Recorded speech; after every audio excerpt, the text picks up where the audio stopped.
他本是21世纪的一名医生，在一次医疗下乡中遭遇到了疯狂。等他再次醒来时，就来到了这里，脑海中也多了无数的不属于他的繁杂记忆。原主也叫叶青雨，自小就生得貌美如花，全家人都把她当宝贝一样宠着。虽然是生在小山村里，却从来不让她干任何粗活。平日里只让她做些刺绣女工，还把她送去私塾读书，教她识文断字，完全是当大家闺秀一样的养着。甚至还给她选了一门好的亲事，男方叫刘俊生，非常有才华，是个年轻有为的秀才郎。然而，就在两家将婚期正式定下来，还有半个月就要完婚的时候，悲剧却发生了。原主意外误食了一种奇怪的菌菇，虽然最后保住了性命，但本来娇俏可人的半边脸却是布满了黑色的斑点，丑得吓人。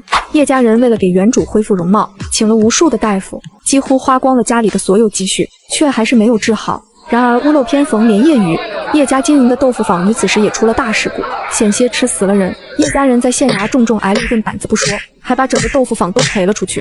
看到原主和叶家遭此巨变，刘俊生和他的家人就彻底翻了脸。刘俊生他娘在叶家闹了几次，死活闹着要为儿子退了这门亲事，坚决不肯娶她。然而亲事虽然退了，原主却是对刘俊生一直念念不忘，非但不愿刘俊生悔婚，反而天天责怪自家人不给他找好的大夫医治他的脸，才害他嫁不出去。这一转眼2年过去了，为了给原主治病，叶家已经彻底破败，田地房产卖个精光。原本是村里第一的富户，如今却已经穷得揭不开锅了。而原主还一直陷在自己毁容和被退亲的痛苦中，原本温婉大方的性子，如今也变得阴沉可怕、尖酸刻薄。就在昨天，刘俊生中了举人，回清河县做了主簿，又娶了县城的女儿的消息传到了原主耳朵里，他更是悲恨交加，一时想不开，就跳河寻死。这个傻子为了个渣男，竟连疼爱自己的亲人都不要了。唉。叶青雨整理好脑中的这些来龙去脉后，肺险些都要被气炸了。真是身在福中不知福啊！前世的他是个孤儿，最羡慕最渴望的就是家人的疼爱和关怀。就在这时，破旧的房门传来一声轻响，一个身穿褐色粗布衣衫的中年妇人端着一碗药，满面愁苦地走了进来。叶青雨闻声，扭头朝他看过去，从记忆中得知这是原主的娘叶秦氏。雨儿，你醒了。叶秦氏见女儿已苏醒，惊喜的连忙快步的走上前。叶青雨看着她，见她双眼饱含泪水，满面慈爱和欢喜，这样来自于亲人的关爱，她还是第一次真切的感受到，心里不由得被触动了一下，嘴微微的张了张，沙哑的喊了一声娘。哎，娘在这呢，娘在呢，在呢。叶秦氏听着女儿喊的这声娘，再看她虚弱可怜的模样，疼的心都要碎了。雨儿，你昏迷了快1天了，可算是醒了。你可吓死娘了呀！你怎么能想不开的去跳河寻死啊？你要是死了，可叫娘、你爹还有你爷，你乃怎么活呀？你个傻孩子，那个刘俊生就不是个好男人。当初你们已经定了婚期，还因为你毁了容就坚决退亲，简直就是背信弃义。别说他只是中了举人，回来当个主簿，娶了县城的女儿，他就是娶了公主，当了驸马，也和咱们没关系。女儿，娘求求你了，咱将他忘了吧。别想着他了，更别为了他要死要活的，好不好？好。当听到女儿的回答，他猛了一瞬，惊喜地握紧女儿的手，不敢置信地问道：雨儿，你刚刚真的说好了？你真的不倔了？你答应了？娘，我在鬼门关走了一遭，真的想明白了，刘俊生他不值得我惦记着。对，不值得，你能想通就好，想通了就好。叶秦氏激动地俯身在女儿额头上摸了摸，关心道：还烫着呢，咱先不说了，来，将药给趁热喝了，烧退了你才能好起来。娘，家里哪里来的钱给我看病买药啊？该不会是将家里的最后2亩田给卖了吧？叶青雨从原主的记忆中得知，家里根本就没有余钱，而且除了他这个病号外，爷爷在豆腐坊出事时因挨了板子，身子骨伤得重，一直是卧床不起，是需要常年服药的。没卖，那是家里最后的田地了，说啥也不能卖，银钱是借的人家的。你就别管了，先将药喝了，身子养好了才是最重要的。真苦啊！喝完药，叶青雨就看了看窗外已经暗下来的天色，关切地问道：娘，我奶不在家吗？我爷身子还好吗？爹和二叔还没从地里回来吗？还有我二婶、大弟、二弟、小宝、小妞他们呢？叶青雨从醒来后看完原主这3年的所作所为，对他简直满肚子火气，一边气愤他作践了家人的疼爱，不知珍惜，又很羡慕嫉妒他能有这么好的家人。因为哪怕原主毁容后变得自卑阴暗，不仅不帮着分担家里的困难，还做天做地的找事，可一家子人都没有放弃他，嫌弃他。所以叶青雨万分珍惜如今他拥有的这些家人，哪怕现在还不能立刻为他们做些什么，可也想知道他们是否安好。你奶带着你二弟去山里挖野菜去了，你爷身子没事，在堂屋躺着呢。你爹和你二叔也在地里忙呢。你二婶带着小宝小妞回娘家去借粮食了，可能明天才能回来。叶琴是重新坐了回来，避开了大儿子的去向，将家里人都说了一遍。大弟呢？娘，大弟出事了吗？你怎么没提到他？叶青雨发现他娘没提到大弟，立刻察觉到了异样。你大弟跟着镇上的木匠学本事去了，短期内不能回来了，这可是个好事。人家管吃管住，还能学本事，1个月后就能给帮工的钱了。而且那一家人都对你大弟好着呢。叶琴是低着头，不敢看女儿的眼睛，将之前和家里商量好的说辞给搬了出来。若是女儿知道了他大弟因为他卖身为奴去做长工，说不定会再次想不开。叶琴是心疼儿子，可是更不想女儿再寻短见。有这么好的事？是哪家木匠铺子啊？叶青雨本能的怀疑，他有种直觉，大弟的去向似乎和他的要钱有关系。就老钱家的，这娘还骗你不成？叶琴是嗔怪的看了他一眼，又怕女儿多问，赶紧转移话题的问道：闺女，你还记得是谁把你从河里给救出来的不？我们得知你落水的消息就赶了过去，但我们到那时你已经被人给救出来放在岸边了。询问了村民也都说没看见是谁救的你。这救人一事可大可小，涉及到闺女的名誉，毕竟救人的若是个青年男子，对方和女儿有了肌肤之亲，那对方可是要对女儿负责的。叶青雨闻言，搜寻了落水后的记忆，发现自己落水后被救时的记忆不是原主的，而是自己的。原来他是在那个时候就穿过来了。在一起自己被他救的过程，叶青雨的嘴角抽了抽，着实有些哭笑不得。徐静南是下河救了他，却不是抱着他上的岸，而是将他套在了一个大的竹笼里，用绳子给拉到岸边的。人家根本就没碰自己一下，更没有肌肤之亲这回事。娘，我知道你想什么呢。我昏过去了，也不知是谁救了我，但就算知道，我也想装不知道。人家好生救了我，咱们要是仗着这个强硬的让人家娶我，咱这不是恩将仇报吗？他知道对方既然选择那种救人的方式，就是不想和他多做攀扯，他还是不说出来的好。你个丫头，说啥话呢？咋就是恩将仇报啊？你会识文断字，又会刺绣，性子又好，谁娶了你那是福气。可怜天下父母心呀，应该没有哪个父母不是觉得自己家的孩子是最好的。娘，咱们是乡下人，这村里的汉子要娶媳妇，也是娶力气大，能下地种田，在家做饭的。我虽识字会刺绣，可一点家务农活都不会干，脸又毁了，谁会要我呀？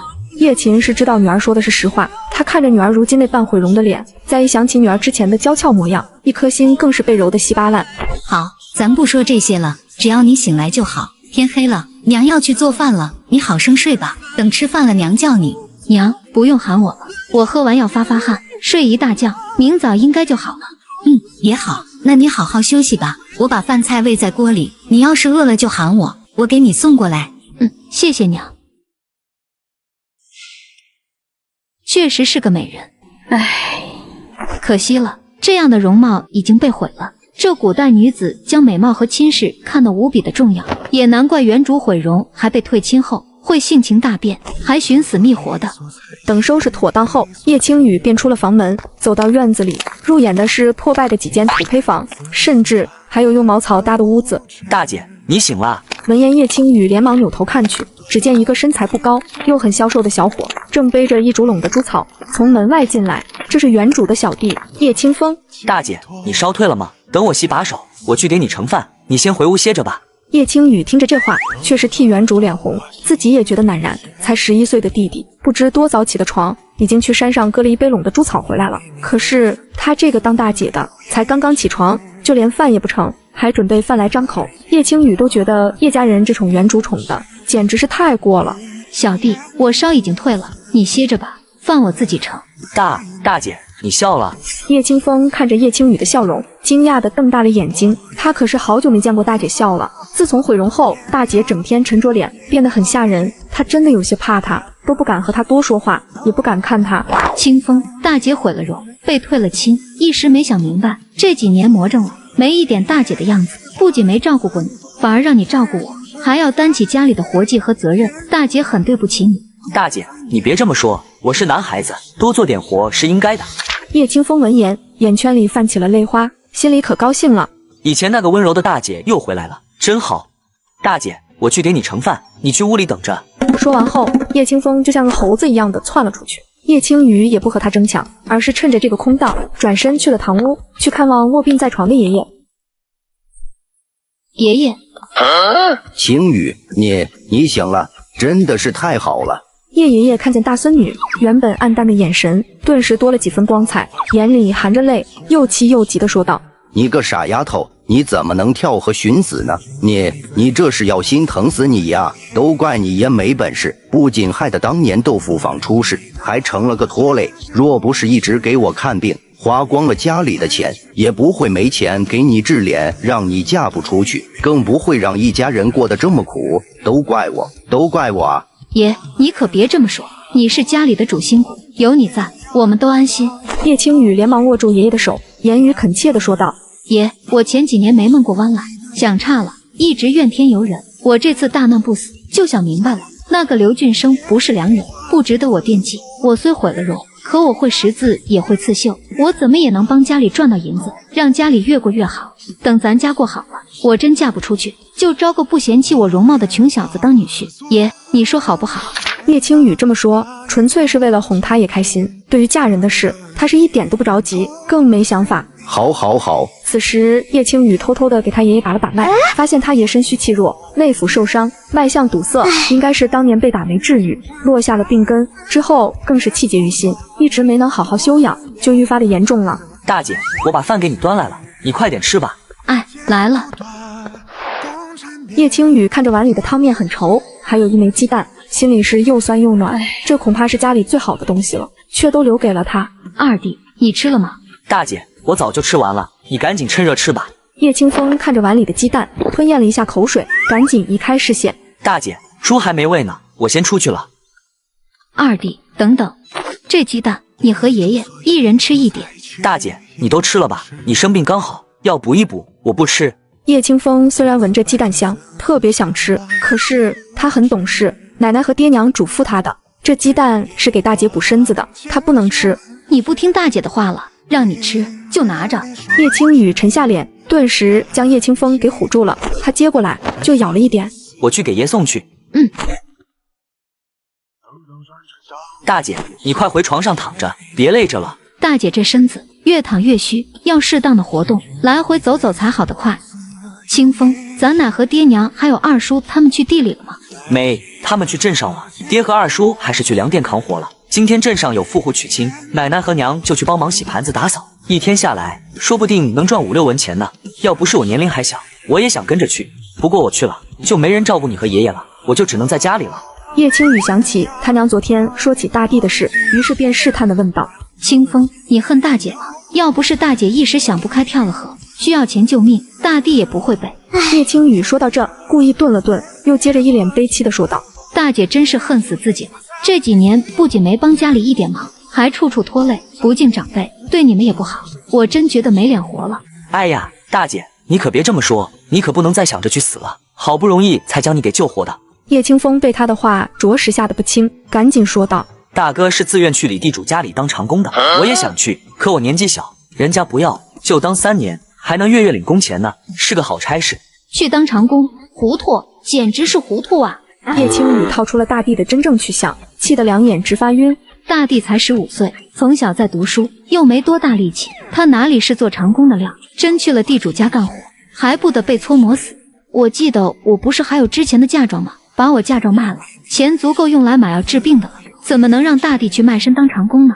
这原主的嫁妆是3年前准备的，那时叶家还没败落，原主又受宠，给他准备的嫁妆加起来就值得50、60两。后来叶家出事了，家产败光，只能靠卖田地卖房子度日。可是原主的嫁妆他死活都不愿意卖，家里人见他不愿意，提了2次也就不再提了，不愿惹他伤心，一家人宁愿饿肚子，也让原主继续留着嫁衣。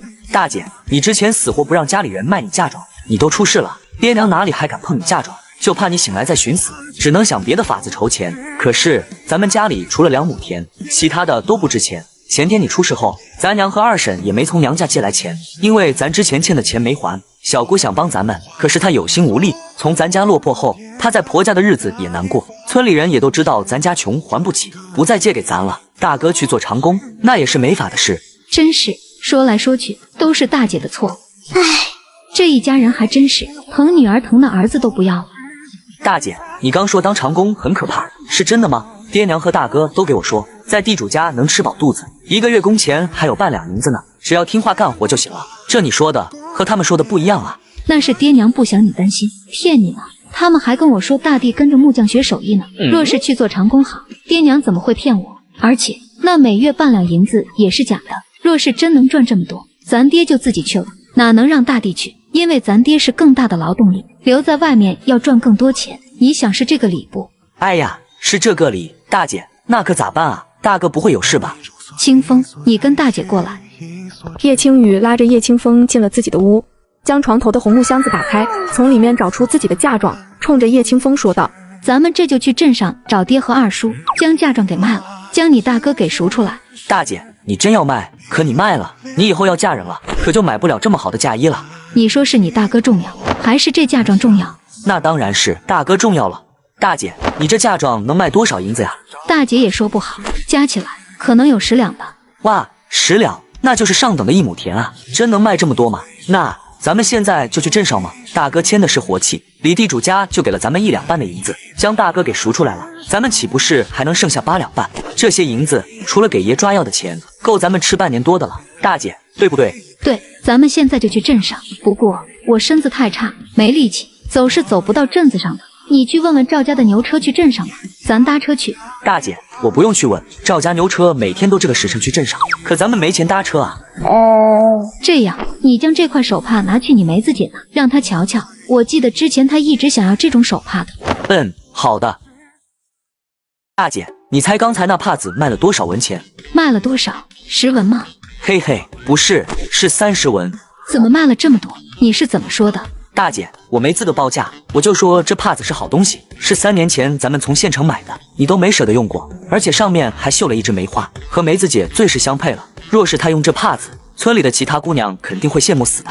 然后梅子姐就问我多少钱，我让她看着给，又夸她大气，铁定不会亏到我。梅子姐就给了30文。小弟，你还真是个卖东西的一把好手啊，这是大财啊！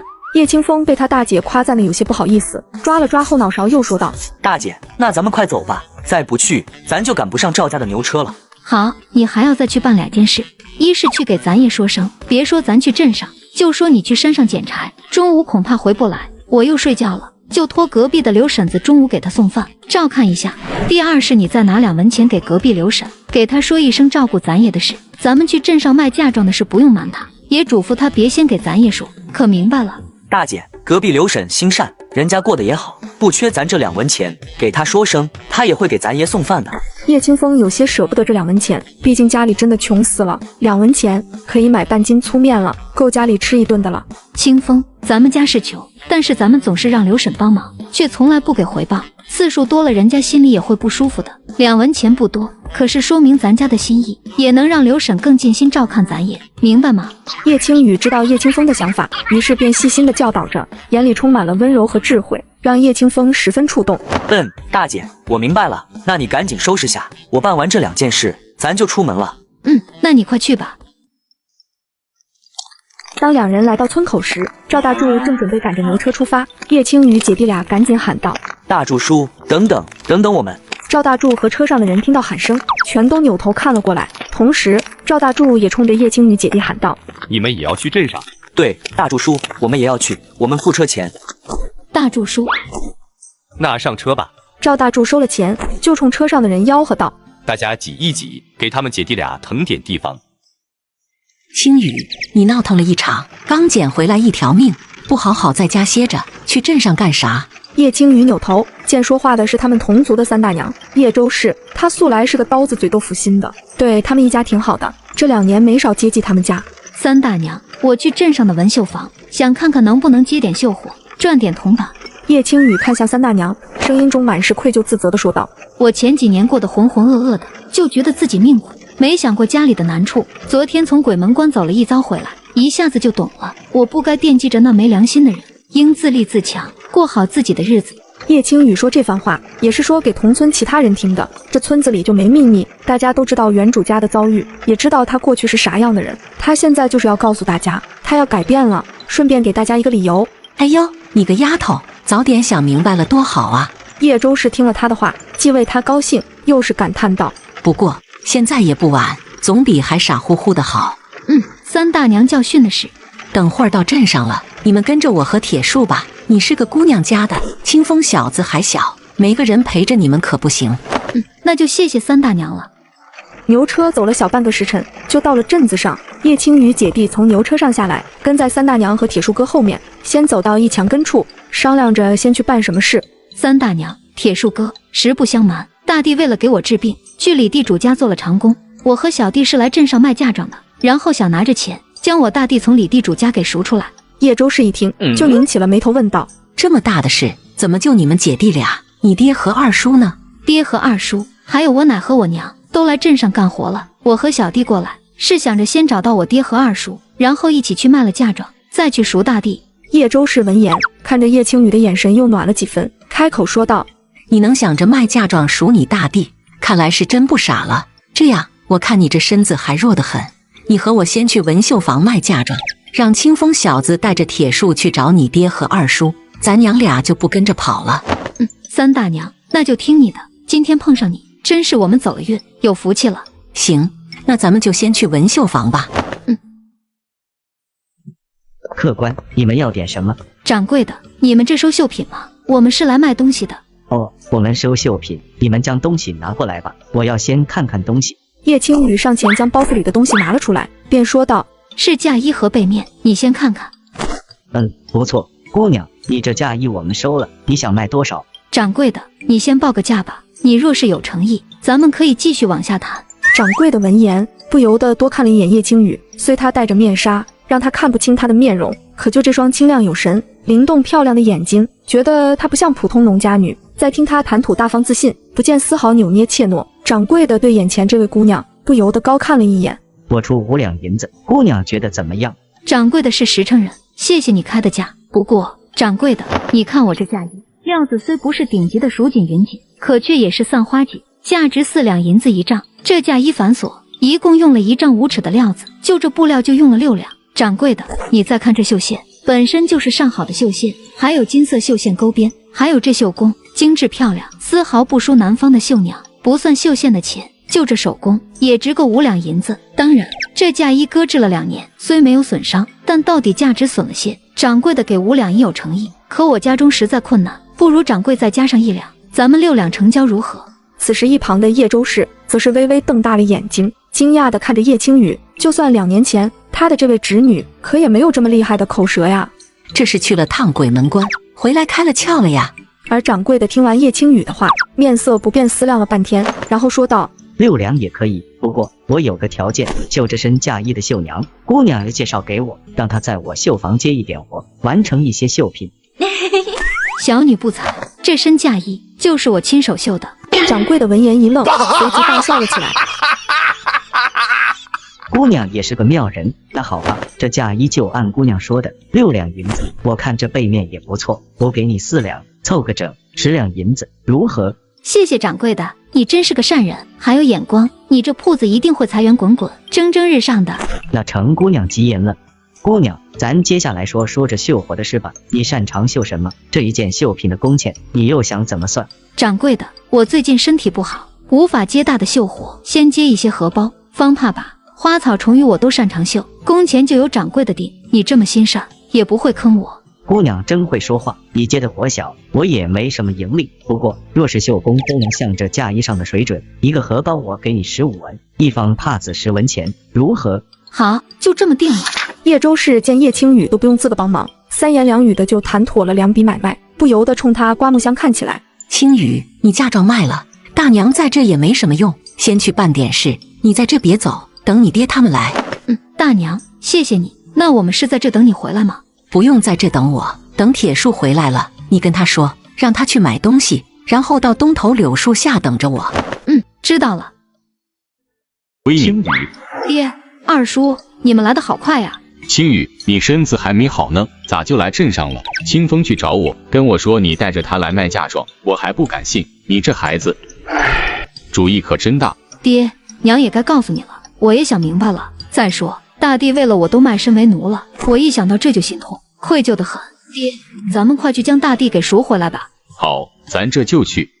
出了文绣房，叶青雨便朝着叶铁树说道：“铁树大哥，三大娘去办事了，她让你去买东西，然后去东头柳树下等她。”叶铁树应了声，便告别了他们，匆匆的离开了。大姐，你那嫁妆真的卖了？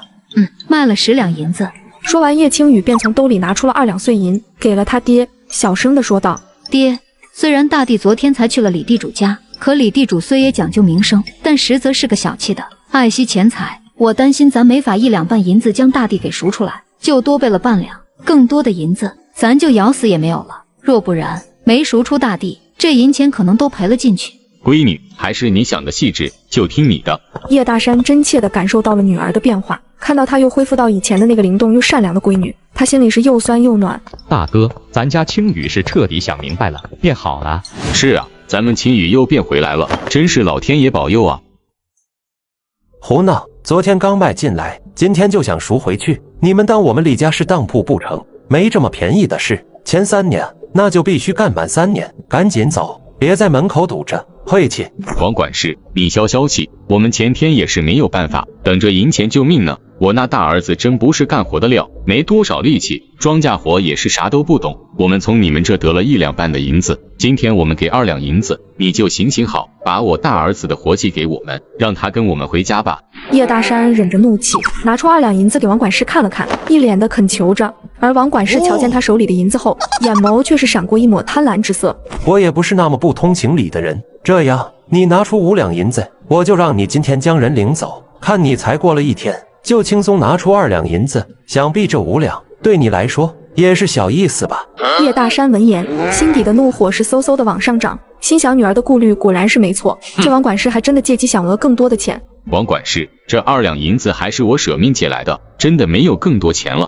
而王管事却是看了一眼旁边的叶青雨，笑得十分猥琐的说道：“你女儿虽然毁容了，可我看你女儿戴着面纱的样子也挺俊的，卖了你闺女，再来赎你儿子呗。”他这话音一落，叶青雨他爹、二叔还有小弟全都气红了脸，双眼喷着火，咬着牙恨不得吃了他。眼看小弟就要冲上去找他拼命的样子，叶青雨便站了出来说道：“王管事，我大弟和你们签的是活契，本来就可以随时赎人的，这事闹到官府去，那也是我们占理。咱们这镇上都知道李地主是乐善好施的大好人，而如今你作为他家的管事，却是做出这种仗势讹人的事，这事若是传扬出去，可是往李地主的脸上抹黑啊，败坏李地主的名声，你就不怕李地主恼了你？今天我们拿2两银子赎我大弟，你还赚半两，是不吃亏的买卖，这得饶人处且饶人，退一步大家都安好。若是你真的和我们撕破了脸，我们光脚的不怕你穿鞋的，我家已经穷得什么都没了，就剩几条贱命了。可王管事你不一样，你有好的差事，真闹下去，你别说赚钱了，你可能连差事都要丢了。”王管事听了叶青雨的话，神色变了变，阴沉着脸冷笑道：“呵呵，小娘子可真是一张利嘴啊！行，今天我就看在小娘子的面子上，同意让你们2两银子将人赎回去。”王管事会审时度势，心地还善，定会再度高升的。他这完全是睁眼说瞎话，这王管事一看就是小肚鸡肠的人，今天被他怼得无奈放人，指不定事后会在其他事上报复回来。王管事，这是2两银子，我儿签的卖身契，是不是能给我们了？在这等着。王管事接过来银子，便气狠狠地转身离开，拿卖身契去了。大姐，你可真厉害，2、3句话就让那个坏蛋同意咱们赎走大哥了。别慌说话，也别太兴奋，这事回家再说。我们越是兴奋开心，越是会加重王管事心中的恼怒和难堪，甚至会被他当作是挑衅，刺激他报复回来，知道吗？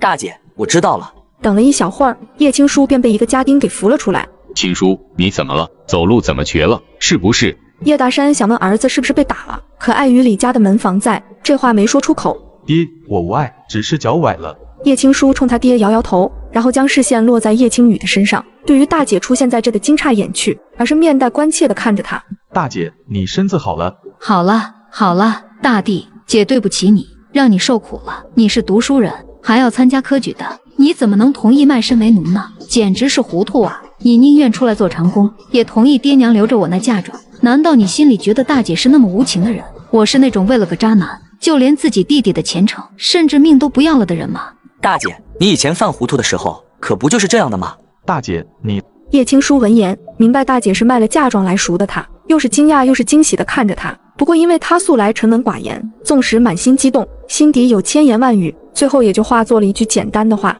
大姐，你想明白了，真好。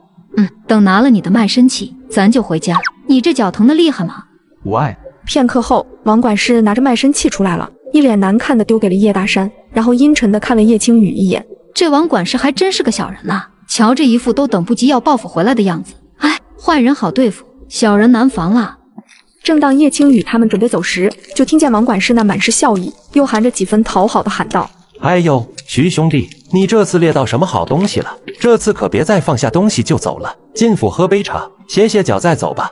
叶青雨闻声，立刻扭头看去，见被王管事客气恭维的人，竟然是他们村的徐静南，也是他的救命恩人。这个徐静南这么牛掰的吗？看样子好像还挺有身份的。也不怪叶青雨惊讶，因为在原主的记忆中，这个徐静南在村子里可不受人待见，村里人见他都绕道走，也没谁和他套近乎，就连他的家里人对他也坏得很，说白了就是不认他这个儿子。而这一切的缘由都要从徐静南的身世说起。据村里老人说，徐静南是他爹徐老茂和外面的一个花娘长期生的。一开始徐老茂也不只有这么个儿子，后来徐静南1岁的时候，那花娘临死前就找到了徐老茂，花娘将徐静南托付给了他，还将自己的积蓄都给了他，让他将儿子养大。徐老茂就算怀疑这孩子不是自己的，可看在钱财的面上也答应了，就将徐静南给领回了家。徐老茂的媳妇赵氏是个泼辣的主，那是他又刚嫁过来不久，知道这时候差点没打死徐静南，哭天喊地的闹腾，最后还是徐老茂发威，说他在闹腾，就将他给休了，才将赵氏给下老师了，捏着鼻子认了这个儿子。不过赵氏可没给过徐静南好脸色，不是打就是骂，还天天在村里嚷着他是个花娘生的贱种，和他娘一样不知廉耻，脏得很。村里人虽说不会和一个孩子过不去，可因他的出身，对他也喜欢不起来。就这样，徐静南艰难地在徐家长到了14岁，因为他从小就长得高大，14岁像16。那年朝廷征兵，他就背着家里报了名，跟着去边关打仗了。这一去就是8年，大家还以为他早就死在外面了呢，却没成想，去年他活着回来了。当时村子里可是闹腾了好一阵子，都对他很是好奇，想知道他在外面的经历。可是这徐静南如今长得愈发高大英挺，而且浑身气势凶猛，让人胆寒，再加上他们眼上有出刀疤，又传他在战场上杀敌不眨眼，村里人一见他就从心里发怵，也没人敢靠近他。赵氏就更不让他回家住了。徐静南也不住村子里，而是住在山上，除了打猎外，他还买了2亩地。可是他一开始不懂种田，庄稼死了大半，村里有不少人拿这事背地里笑话他。后来还是叶青雨他爹教会了徐静南如何种田，还经常帮他打理着，这也算是份交情了。叶青雨从回忆里回过神来，再看那一脸讨好的王管事，顿时心生一计。他知道该怎么镇压这王管事，让他不敢随意对他们家使坏了。小弟，告诉爹他们配合我。静南哥，你也来镇上了？我今一早就让小弟去山上找你，想要谢谢你，却是发现你没在家，没想到能在这看见你，真是太好了。前天真是太谢谢你了，若是没有你，我恐怕就……徐静南扭头看向叶青雨，对上他那明亮的眼神，眼底的困惑一闪而过，面无表情地嗯了一声。徐兄弟，你们认识吗？那当然啦，静南哥和我们住一个村子，我们从小就认识。叶青雨一副理所当然的口吻，也不给人发问的机会，口齿伶俐地说道：静南哥，眼见半个月就要秋收了，咱们2家的田地又在一块，不如咱在一起干吧。我爹和二叔可都是种田的一把好手，他们有经验，你有力气，这么合作是最好不过了，你说呢？徐静南深深地看了叶青雨一眼，不知道他想干什么，不过还是点头应了声。叶青雨见他点头了，心中悬着的一块大石终于落了下来，眉眼间的笑意愈发璀璨地说道：那就这么说定了。叶姑娘，你们和徐兄弟这么熟悉，怎么当时没向徐兄弟借钱，还让你大弟卖身做长工呢？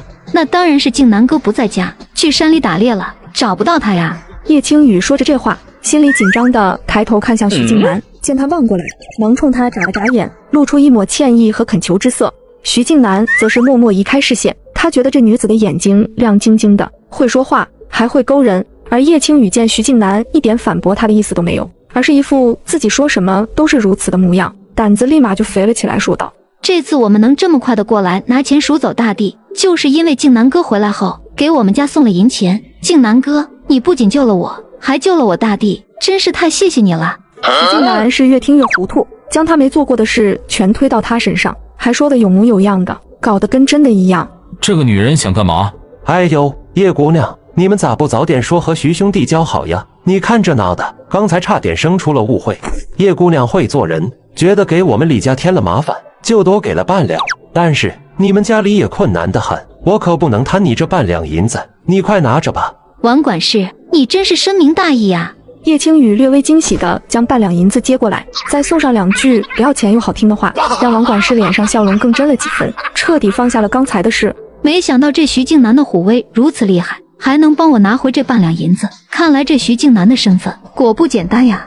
叶青雨又看了一眼徐静南，趁着王管事被旁边的门房叫去一边说话之际，叶青雨悄悄冲徐静南说道：迫不得已利用阁下的威势，很是抱歉，多谢配合，不胜感激。徐静南听到这，彻底明白了为何叶青雨会过来和他搭话了。原来是他看出王管事待他客气有礼，便借他的事，让王管事没有芥蒂的放他们离开。这女子怎么和村里人说的有点不太一样呀？大姐，你落水是不是徐大哥救的你啊？你是不是要嫁给他了？是他救的我不假，可我没想嫁给他。闺女，我瞧着你刚才对他很热情，你是不是？叶大山欲言又止，他毕竟是当爹的，不好直白的问女儿的心事。爹，你误会了，我对他没意，我今天对他热情，实则是有求于他。今天为救大地出来，我出言相逼，得罪了王管事，让他记恨在心，我担心他会报复回来。恰好见到他对徐静南恭维客套的很，就想了一招狐假虎威的办法，让王管事以为我们和徐静南交好，不敢再生报复的心思。闺女，你对静南真没看中吗？其实他虽长得凶，话也少，出身也差点，在村里名声也不好，家里的关系更是一团糟。可是爹，徐大哥都被你说的那么坏了，你咋还想让我大姐嫁他啊？爹还有可是呢，就让你小子给我打断了。青雨他品性可以，人也聪明，也有力气，会打猎会种田，这说明赚钱养家能力可以。再者，你们看今天王管事都对他恭维有加，说不定他还有些我们不清楚的大本事，绝不是村里传的他是什么逃兵或犯了错被撵回来之类的，可能他在外还有一些威名甚至地位的。爹，你也说了，徐静南条件不差，甚至还颇有身份地位，那他随便找找也比我这个丑八怪好，哪会瞧上我？大姐不可妄自菲薄。闺女，你这么好，毁容了又怎么了？如果瞧不上你，那是他眼瞎。叶青雨话还没说完，叶家几个男人从大到小全都不高兴了。我的意思是，就算他瞧上我了，我也没瞧上他，我现在还不想嫁人，你们再说这事，我可就恼了。叶青雨赶紧改口，果然见他爹和大弟他们脸上缓和多了，顿时让他有些哭笑不得，却是又万分心暖。爹，咱们手里还有些银钱，咱们去逛逛吧，去买些粮食和肉菜，给爷爷抓几副药，也正好给大弟看看脚。好，就听你的。他们一家人从粮店出来，买了一些必需品，就准备去药铺给他也抓药了。爹，我爷的病吃了2年多的药还没好，你有没有怀疑过这药方不管用啊？哎，我们也给你爷换过很多大夫了，都说要养着，没有好的办法。那个，爹，你还记得我刚出世的时候，曾经看过好几本医书，想要找到治自己脸的方子吧？当然记得，你那时天天捧着看，还让你大弟一起帮忙找呢，各种医案卖案的，天天在嘴上念叨。只是后来，叶青雨觉得铺垫的差不多了，便打断他爹的感慨，一脸神神秘秘的，压着声音开口说道：爹，大弟，小弟，还有二叔，我给你们说一件发生在我身上的大事，你们可千万不要对外面说。听到这话，叶清风则是一脸兴趣的问道：大姐，什么大事啊？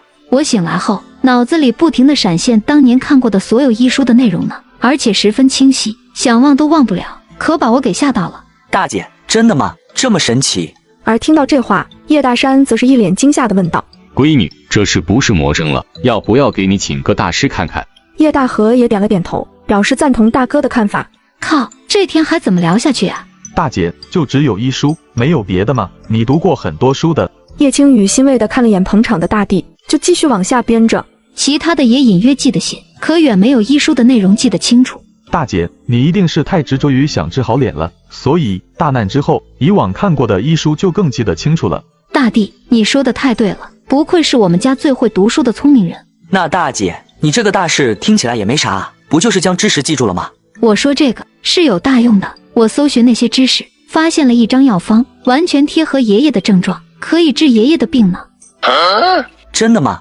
闺女，药方可不能随意用的，用不对会出大事的。爹，我当然知道药方的重要性了，我更不会拿爷爷的身体开玩笑。可是爷爷已经卧病2年多了，一直不见好，我们心疼他，爷爷更是痛苦。如今有个新的药方，就是多份希望。一会到了药铺，我将药方写出来，咱们让他们药铺的坐堂大夫看一下，只要这药对爷爷的病症有用，就给爷爷用，行吗？大哥，我觉得青雨说的对，咱们可以试一试。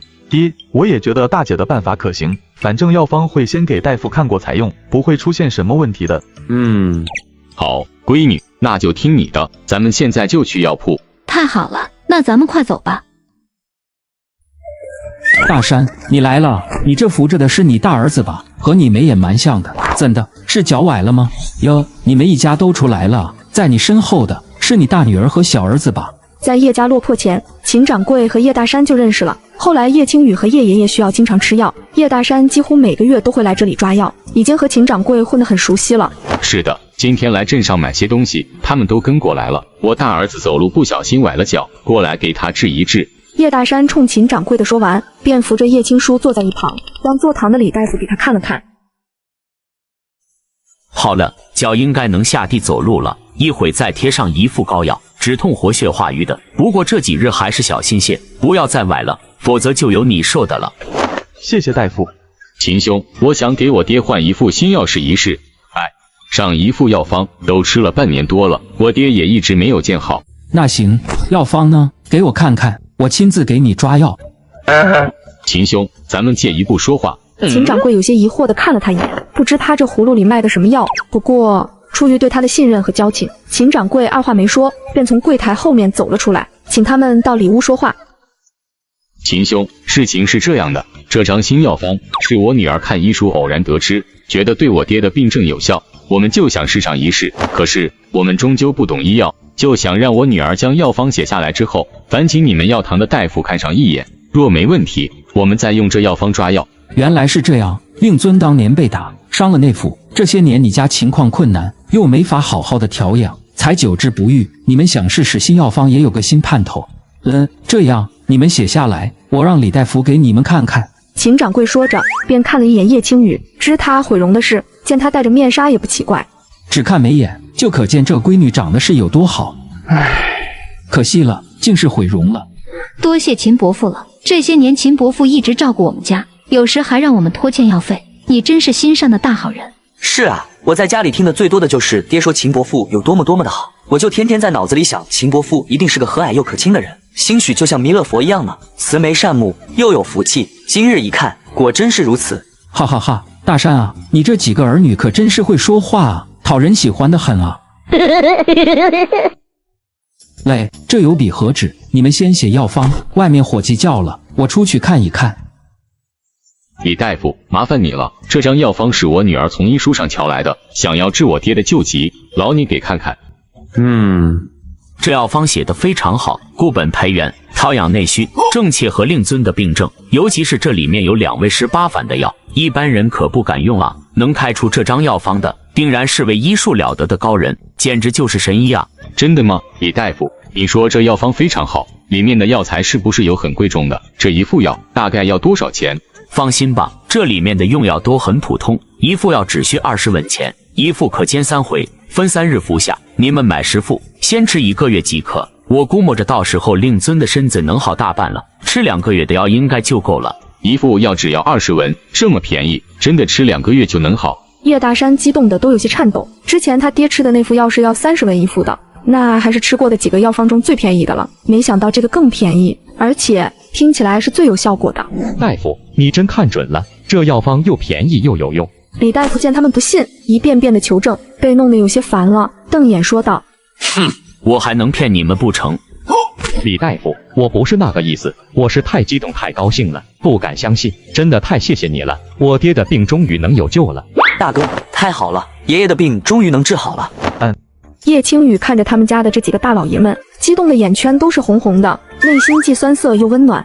大山啊，这药方如此有效，恭喜恭喜啊！谢谢秦兄，麻烦秦兄先给我拿1个月的药。好，药方给我，在这稍等，我这就亲自给你去抓药。等等，还是一次拿够2个月的吧。李大夫说我爹的病吃2个月就能大好了，一起拿够了药，我这心里也踏实些。秦掌柜倒是明白他的心思，笑着点点头，拿着药方转身回药柜拿药去了。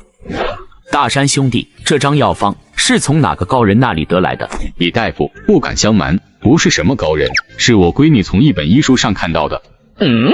那敢问姑娘是从哪本医书看到的？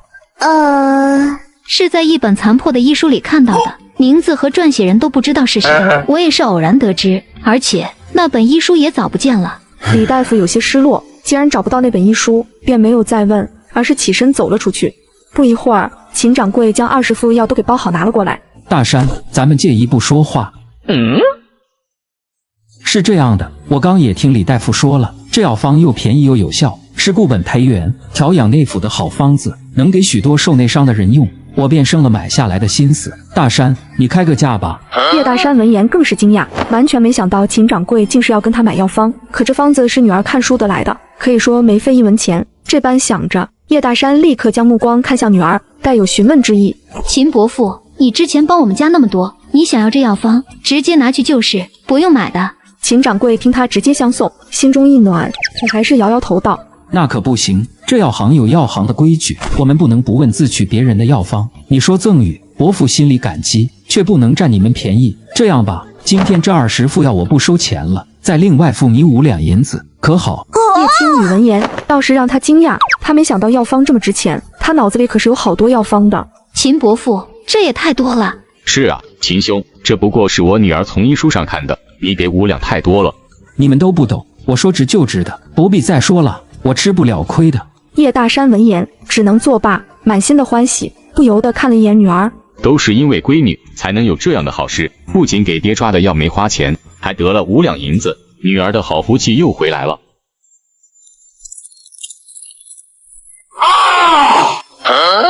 怎么啦？嘿嘿，我刚掐了自己一下，真疼。我刚担心自己是做美梦了，还好不是。你个小子，倒是比二叔手快。我刚也想掐自己一下呢，我也觉得做美梦呢，要不然怎么会有这么好的事啊？叶青雨被他们几个逗得想笑，不由得转头看向面色如常的大地，觉得还是他这个大弟沉稳有方寸，头脑聪明，内有丘壑，还很坚韧努力，确实是读书的好苗子。爹，咱们去书局吧，去给大弟买些书和笔墨纸砚。再过2个月就是同试了，时间紧迫，留给大弟备考的时间不多了，买这些东西是最紧要的。大姐，你想要我继续读书考秀才？是啊，大姐不仅想要你考秀才，还想要你3年后考举人，然后再中进士呢。你不仅聪慧，还肯吃苦，读书有见地，大姐相信你一定能够高中做官的。从今天起，你就安心读书，家里的活计不用你做了，银钱由我和爹来赚，咱家会和之前一样，越过越好的。叶大山听到女儿主动提起花钱让儿子读书的事，心中欣慰至极，忙说道：对，你爷的病也会好了，家里银钱就宽裕了，够你读书的了。还有我也能赚钱。大哥，你爱读书，我不爱读，以后你专心读书，我跟着大姐赚钱供你读书。青叔，你是读书的料，二叔也全力支持你，你可别有负担。你想想，若你以后真的高中做了官，咱们家就有人撑腰了，再也不会被人随意冤枉，还差点赔了命了。叶大河说到后面，已经眼冒怒火，语气愤愤不平。他说的自然是2年多前家里豆腐房差点吃死人的事。当时叶家是被人陷害的，可是官不给他们做主，也不查明真相，才害得他爹一直卧床不起。而叶青书也非矫情之人，他知道做官才是正途。他眼泛泪花，语气铿锵有力地保证道：爹、二叔、大姐、小弟，我一定不负所望。爹，我这身子刚好，实在是走不动了。闺女，你累了咋不早说呀？瞧我们刚才光顾着高兴，都忘了你身子弱了。爹，我没事，多休息会就好了。大哥，青叔的脚伤了，虽刚在医馆做了正骨处理，可也不宜过度走动。要不我陪着青雨和青叔在这休息会，让青叔将要买的书名告知你和清风，你带着清风去书局买吧，我们在这里等你们。也好，那我们这就去书局。青叔，你要买些什么书？叶青书将要买的书名告诉了他爹和小弟后，父子二人就匆匆的走了。而叶青雨休息了片刻，身上也缓过来些许劲了，于是又兴起了想要逛街买东西的心思，主要是想给他二婶还有二婶家的小宝小妞买些东西，借此表达以往原主的歉意，缓和一下关系。二叔，大弟，我想去逛逛，就在这附近，不走远。大姐，你身子刚好，我陪你去吧。那劳烦二叔在这照看下东西。叶青雨心想也不走远，不会加重大弟的脚伤，就没拒绝。叶大河也不反对，只是让他们小心些，别走太远，快些回来。两人离开茶铺子，叶青雨就冲大弟说明了他的心思，让他帮着出主意，看给二婶他们买些什么好。大姐，二婶已经2年多没有添置衣物了，你送她一些布料做一件新衣，定然能让她欣喜。小宝和小妞都是孩童，最好吃食，可平日又吃不到，买些糕点之类的就可以哄他们开心了。好，就听大弟的。这样，咱们买上一匹葛布，也就200多文钱，差不多能给咱全家人都做上一件新衣了。大姐，如此铺张有些不妥，我知你高兴，想让家人都穿上新衣，可是咱们还欠着不少外债，债不还清，却是自己享乐，会让人不齿的。大弟所言甚是，咱们所欠外债一共有多少？大弟可不要瞒我，实话实说。光我知道的就有25两3钱银子。叶青书犹豫了一下，又开口说道：我猜测真实的数量比这要多1倍。叶青雨闻言也是愣了一下，没想到家里欠了这么多银子，在原主的记忆中，家里也就只欠了3、4两的银子。没事，哪怕欠下50两银子，大姐也能想办法慢慢还掉外债。大姐还接了秀活，一天能赚40、50文呢，大不了再去卖个药方，银钱很快就有了。你安心读书就行，不用操心这些。大姐，药方不可现在再卖，否则会遭人惦记，招来麻烦的。叶青书一脸严肃地警告着。叶青雨闻言倒是欣慰的一笑，没想到大弟的想法和之前他想的一样，药方现在不可卖，否则会遭人惦记。多谢大弟提醒，大姐晓得，有分寸。那就如你所说，咱们就买几纸布，再买些糕点，左右花不过40文。大姐，你可想好要如何答谢徐大哥了？这份银钱也要省下来，比还一些债还要急些。叶青雨被他大弟这么一提，也是犯了愁。这救命之恩确实是要好好感谢的，但要如何感谢，确实是挺愁的。大弟，你可有什么好主意？大姐，我是有个念头，不过怕你介意。有什么话你就说，只要你不是说让我以身相许，我就不介意。那倒不是，我想着是我们送身亲手缝制的衣物给徐大哥，一来这衣物比较便宜，二来亲手缝制也有新意。只是若让大姐来给一男子做衣服，我恐你不愿意，又怕对方误会。叶青雨闻言，几乎秒懂叶青书话后的未尽之意。在古代，女子的名声大于天，这种给一男子做衣物的事情是十分不妥的，甚至有私相授受的嫌疑。叶青雨自然不能直接说为了省钱他全然不介意，自己的名声还是要维护一下的，便说道：这倒不是要紧的事，到时候我做好了，你给他送去，就说是咱娘做的便是。你也不用害怕我介怀，我就当打开门做生意而已。给谁做衣服不是做，我还接了许多绣荷包的活呢。兴许我绣的荷包被其他男子买去了呢，难不成我也要介怀？叶青书没想到大姐会说出这番话，怔愣片刻后，眉眼露出一抹笑意的说道：大姐所说甚是。前面恰好不远处就是文绣坊了，咱们就去那买布料吧。好。看来姑娘已经办完事了，这位就是你所说的大弟吧？一看就是个读书人的样子。是的，我这大弟从小读书，聪慧得很。掌柜的，我想买几尺提布做衣服，你这都有哪些花色呀？拿来我看看。稍等啊，你是想给你大弟做衣服吗？有几匹颜色清嫩的，比较适合他这种学子的。掌柜的，我不是给我大弟做，是要送给他人的。叶青雨将徐静南的身高、沉稳和气质大概说了说，掌柜的闻言倒也没说别的，而是立刻给他取了几匹比较好的布料。叶青雨征询了大弟的意见，最后选定了一匹显得比较大气的布料后，又给他二婶买了5尺比较便宜的葛布。付完钱，便冲着掌柜的问道：掌柜的，你这里有没有不要的碎布头啊？非常细碎的，你完全舍弃不要的那种。闻言，掌柜的便好奇的问道：有是有，可那些碎布头，你连拼接在一起用的价值都没有，而且还够费针线的呢。你要来干嘛？我们农家人穷，衣服或是鞋子破了，就打补丁照旧穿。这些碎布头正好做补丁，也是有些用处的。掌柜的，能否2、3文钱卖与我一些？不用你掏钱，一些碎布头，我直接送给你吧。掌柜的很是大方，转身去了后面，提着一布袋的碎布出来了。掌柜的，太谢谢你了，你给的这些碎布头比我想的可要大多了。我今天可占了你不小的便宜啊。对我来说，不过是些没用的东西罢了，不用客气的，拿去吧。叶青雨又买了一些丝线，边冲着掌柜的谢了再谢，便带着叶青书笑盈盈的离开了。你们可算是回来了，咋买了这么多的布呀？二叔，这块布料是买给徐大哥的，感谢他的帮忙，买多一些，等剩下了，我给小宝做身衣服。这个布料是给二婶的，二叔你瞧瞧，这花色，我二婶能喜欢不？叶大和一听大侄女惦记着他媳妇和儿子，一颗心顿时暖乎乎的，笑咧了嘴，也没推辞。青雨，你有心了，我先替你二婶谢谢你，这颜色她一定会喜欢的。叶大和对自个媳妇心里是有愧的，这2年多，他爹要吃药，大侄女也要治脸，家里过得困难，让他媳妇跟着吃了不知多少苦，天天干苦活，还吃不饱饭，更是好几次家里实在是没法了，还让他舍下脸面回娘家借粮借钱，让他被兄嫂数落。每一次媳妇从娘家回来，晚上就默默地抹着眼泪，也不出口抱怨，他这心里也难受得很，只能更心疼他几分。每次都说让他再熬2年，日子会过好的，可每次他说这话时，都很是没底气，透着心虚。不过现在他看着从跳河醒来后就不一样的大侄女，想着他爹的病也能治好了，叶大和隐隐的有种感觉，他们家往后是真的会越过越好的。二婶喜欢就好，还有这些糕点是买给小宝小妞他们吃的。叶大和听着心里是非常感动的，可还是忍不住念叨道：青雨啊，你虽卖了嫁妆和药方，有些银子，可是这钱越花越少，还是省着点花才是。二叔，钱是赚出来的，不是省出来的。我这个当大姐的，之前糊涂也没个大姐样，一想起我之前还和小宝小妞他们抢东西吃，我就羞愧的脸红。如今手头有些银钱了，我就想着要赶紧的弥补他们一二。叶大和被他这番话说得通体舒畅，看着他的眼神满是笑意，也就不再多说什么了。而片刻后，叶大山和叶清风就买完书回来了。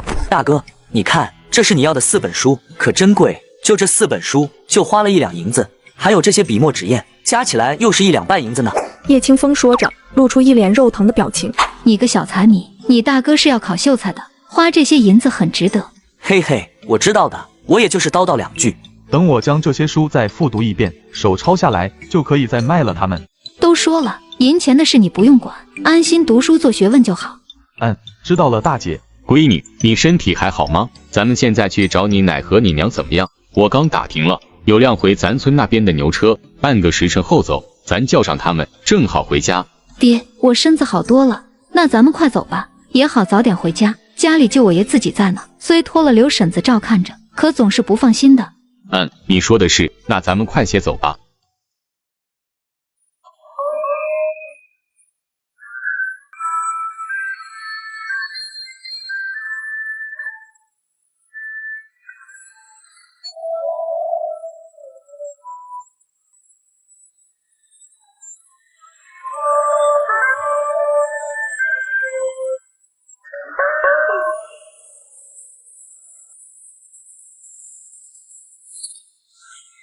大哥他们怎么还没出来啊？等了都足足有半个时辰了，还没见人出来。估计在宴请宾客呢，正忙的时候，兴许是无法走开吧。是啊，本就是来帮工的，最忙的时候突然要走，估计交代不过去，咱再耐心等等吧。出来了，是娘和清风。此时前方叶清风身边跟着一位头发半白、微弓着身子、模样干瘦的老太太，正是叶青雨的奶奶叶刘氏。叶青雨看到年迈的奶奶还要出来干活，心里很不是滋味，连忙上前2步迎了上去。奶奶，青雨，真的是你呀！奶奶刚听你爹说你来卖嫁妆，还将你大弟给赎出来了，奶都不敢相信。奶奶，是我。叶青雨重重的点了点头，鼻子微酸，眼睛也红的愧疚道：奶，我之前对不起你们，错的离谱，以后再也不会了。说啥对不起的，你个傻丫头。叶刘氏满目慈爱地看着孙女，高兴的简直不知该说什么好了。娘，我大哥大嫂怎么还没出来啊？太忙了，李家管事的不让离开，你爹就替我留下继续干活了。而且咱这一走，上午干的工钱就都没了，那就是白出力，啥也没捞着，太亏了。就让他们在这干完吧，咱先回家。爹也说了，让咱们先回去。好，那咱们先回家。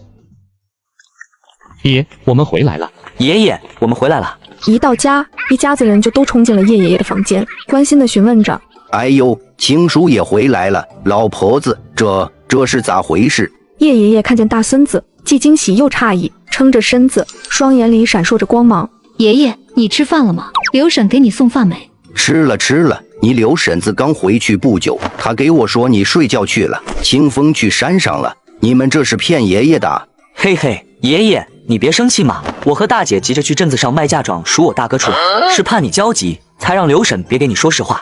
疯小子，你给你爷爷好好说说，你们今天都干了啥事？我去做饭了。奶奶，我来帮你。青雨，你回屋歇着吧，才大病一场刚好，又累了一上午了。奶奶，我没事。大姐，你不要逞强了，我都瞧见你好几次悄悄的抹汗了，去歇着吧。叶大河也让他去歇着，午饭他来烧火，不用他帮忙。被一家人这么说着，叶青雨也不再坚持了，他确实蛮累的，是需要休息一下了。大概休息了半个时辰，吃了饭，叶大河就带着叶清风去了山里，准备捡些柴火，摘点野果子，挖些野菜之类的。叶青书则是在屋里看书学习，备考2个月后的同试，而叶青雨则是在房间里捣鼓他的那些碎布头。哎呦，青雨啊，你弄这些碎布做什么用呀？就是拿来打补丁，也用不了这么多呀。奶奶，你快过来坐，我跟你说呀，这些布头要是加工好了，是可以卖钱的呀。叶青雨便将他的想法与叶刘氏说了一遍。叶刘氏看着这些五颜六色的碎布头，有些眼花缭乱，听着孙女的介绍，又觉得有种打开新世界大门的感觉。青雨，你说的那些真的可以做成吗？当然可以啦。说着，叶青雨就开始捣鼓着，不一会就编织好了一条头绳发带。奶奶，你看看怎么样？哎呦，是挺好看的，用这个倒是省了簪花的装饰了。奶奶，你说的太对了。奶奶，你觉得咱这发带能卖出去吗？这漂亮着呢，铁定有人买。叶刘氏说完后，想了想，又宽慰道：就算卖不出去也没啥，反正这些布料也没花钱，你做这个更没费什么功夫。奶奶说的是。叶青雨做了几根头绳后，就暂时放在了一边，而是准备做一个布偶。叶刘氏听他说要做布偶，不由得生出了一些兴趣的问道：这个不好做吧？是要费一些时间，我争取天黑前做出来2个，给小宝小妞他们玩。这又是头绳，又是布玩具，还有糕点的，你这是要将2个小的给哄上天，让他们跟你这个大姐亲近啊？叶刘氏笑看大孙女一眼，将她的心思看的是明明白白的。我听青叔说，你还拿了主意，给你二婶买了5尺布做新衣。是啊，奶奶知道我只给二婶买，是不是吃醋了？等我做的这些东西还有绣品卖了钱，就给奶奶也买块布做新衣。奶奶才不酸呢。唉，吴氏是个性子好的人，也勤快。这2年家里困难，她虽有怨言，可也没和你二叔闹。你能兴起心思，多和你二婶还有小宝小妞他们亲近，奶奶心里也高兴。奶奶，二婶一点错都没有，之前都是我的错，我的作为太让人不喜了。家和万事兴嘛，我也想二婶心里的芥蒂能少一些，这样二叔也开心，大家都高兴。叶刘氏笑着点了点头，满目赞许地看着他。我这孙女终于变回来了，真是老天爷保佑啊！叶青雨花了1个多时辰，便将布偶给做好了。奶奶，你看好不好看？哎呦，真好看！咱们福宝真是心灵手巧啊！叶青雨听奶奶叫自己的小名，还夸她，倒是有些不好意思了。娘，青雨，你们在这做什么呢？娘，你回来啦！我和奶奶在变废为宝，用这些碎布头做发带和布玩具。你看看我做的这个，好看吗？哎呦，真好看，活灵活现的，又俏皮可爱。我闺女手真巧。娘，你吃饭了吗？我爹呢？也回来了吗？娘吃了，李家管饭，吃得饱饱的。你爹也回来了，去看你爷了。叶秦氏笑着说完，又看向婆婆，从兜里掏出10几文钱递给她。娘，这是今天的工钱，李家看大山能干，就多给了3文钱。我和大山坐牛车回来花了2文，还剩下17文，都在这了。这钱你拿着吧，不用给我了。叶秦氏愣了下，听到这话，面上没有露出多少惊喜，倒是多了一抹的难色。娘，这钱还是给你吧，放我手里，我真不知道该怎么用，不知是买吃的还是还债，纠结得很。叶刘氏闻言，无奈地看了一眼软糯的大儿媳妇，当着孙女的面，她也不好说她什么，便将钱收了过来。奶奶，我这还有不少钱呢，也都给你吧。咱家欠的外债有哪些要紧的，就先用这些钱给还了。叶刘氏看着孙女递过来的银钱，迟疑了片刻后，便说道：好孩子，家里如今困难，奶奶就先收着了，等还完了债，你再赚的就自己存着，再给自己攒一副嫁妆。叶刘是从孙女那接过荷包，也没查看里面有多少银钱，而是满目疼惜地看着她道：“我也听你爹说了，是徐家靖南救的你，今天他又帮了咱一把，奶奶也见过他不少回了，觉得他不失为一个好夫婿的人选，不如趁这个机会托个媒人，咱们问问对方的意思。”奶奶，我现在还没想着成亲呢。再说，若是徐靖南不乐意，那我脸面不丢大了呀。要结亲，也要男方找媒人来女方家提亲，咱们上赶着去还被拒绝了，被村里人知道了，能笑话死我。叶青雨听到奶奶又提起她的婚事，真的是无奈又心累得很，只能找出这样的借口，让她奶奶赶紧打消这个念头。娘，青雨说的是，咱不能让媒人去问他的意思，这事咱们还是要私下里先通好气。青雨不是要给徐靖南做身衣服答谢吗？送衣服时就可以让青叔委婉地问问对方的意思，若他有求娶之意，就让对方托媒人来说媒。娘，你这样做，还是咱们上赶着求他娶我呀？哪怕我如今脸毁了，嫁不出去，可也不想这样缠着一男子，像是讹人家一样。而且我也没瞧上他，你看他长得凶神恶煞的，我看见他就不喜，还害怕。他救了我，咱们报恩是报恩，可别把我和他说到一块了。叶刘氏见孙女真的气上了，连忙妥协道：“好，咱们不说了。”叶刘氏也冲儿媳妇使了个眼色，让她别说了，还将她给支了出去。青雨啊，你先歇歇，奶奶回屋看看你爷去。哎，奶奶快去吧，我不累，趁着天没黑，得赶紧再做个布偶出来。叶刘氏见她精气神好得很，也就不念叨了，转身离开了。大山，清风小子跟我说的都是真的吗？爹，是真的，这一切都是真的，你也会很快就好起来的。太好了，太好了，这一切都是真的，我们家的福宝又回来了。娘，大山，刚刚你媳妇将你们的工钱给我了，青雨也将银钱给了我，说要用来还债，我见他坚持，也就收了过来。叶大山点了点头，他原本也没想着要女儿卖嫁妆和药方的钱，不过既然闺女给了，要为家里还债，他也不想矫情的推辞。我刚数了数，一共有11两6钱银子30文，再加上我那里这个月还存了半两的银子，如今你爹的药也不用买了，这些钱我们可以凑个12两出来先还些债，再留下一点花销的。老婆子，你给我句实话，咱家欠下了多少银钱？你也别怕我担忧，我现在知道我的病能治好了，心里轻松得很，以后不拖累你们了，还能帮着干活，就是欠上100两银子，我也不觉得是大问题。哼，你现在倒是大气了，那以前还愁得整夜的睡不着觉呢，也没100两银子那么多，就一半，50两4钱银子，如今咱有12两，先每家都还上一些吧。若是一下子还清某一家，其他人知道了估计会不舒服，家里都不富裕，咱们算一算，一家先还个1到2两银子，我给人家送过去。是这个理。叶刘氏点了点头，然后将银钱分了分，让叶大山去还村里同族的几位叔伯的钱后说道：“咱欠的你媳妇和老二媳妇的娘家钱，还有你妹妹的钱，咱也不能拖，这几天找个空，你和大河跑一趟。”好，我知道了。娘，大嫂，我回来了。弟妹，苦了你了，路上没什么事吧？没事，大嫂，我就从娘家带回来10来斤面，家里去年收成不好，今年的粮食还没下来，实在是……好弟妹，别说了，嫂子懂，你能从娘家借回来这些粮食，已经很不容易了，苦了你了。大嫂，瞧你说的，我是叶家的媳妇，这是应该的。再说又不是只有我回娘家去借粮，上个月是你去的，我也懂你的苦。叶无是知道大嫂说的是真心话，连忙反过来宽慰她。虽然这2年家里过得是越来越穷，可是除了大侄女叶青雨性子变得有些刻薄阴沉外，这一家人还是互相扶持，相亲相爱的。大嫂，青雨咋样了？醒了吗？醒了。提起叶青雨，叶秦氏又变得满脸的笑容，这一说起来就根本停不下来，便将今日所发生的事情都跟叶无事说了个遍。大嫂，你说的这些都是真的吗？叶无事难以置信地瞪大着眼睛，觉得刚才听到的这些比他曾经做的美梦还要美呢。是真的，这么大的事，我还能骗你不成？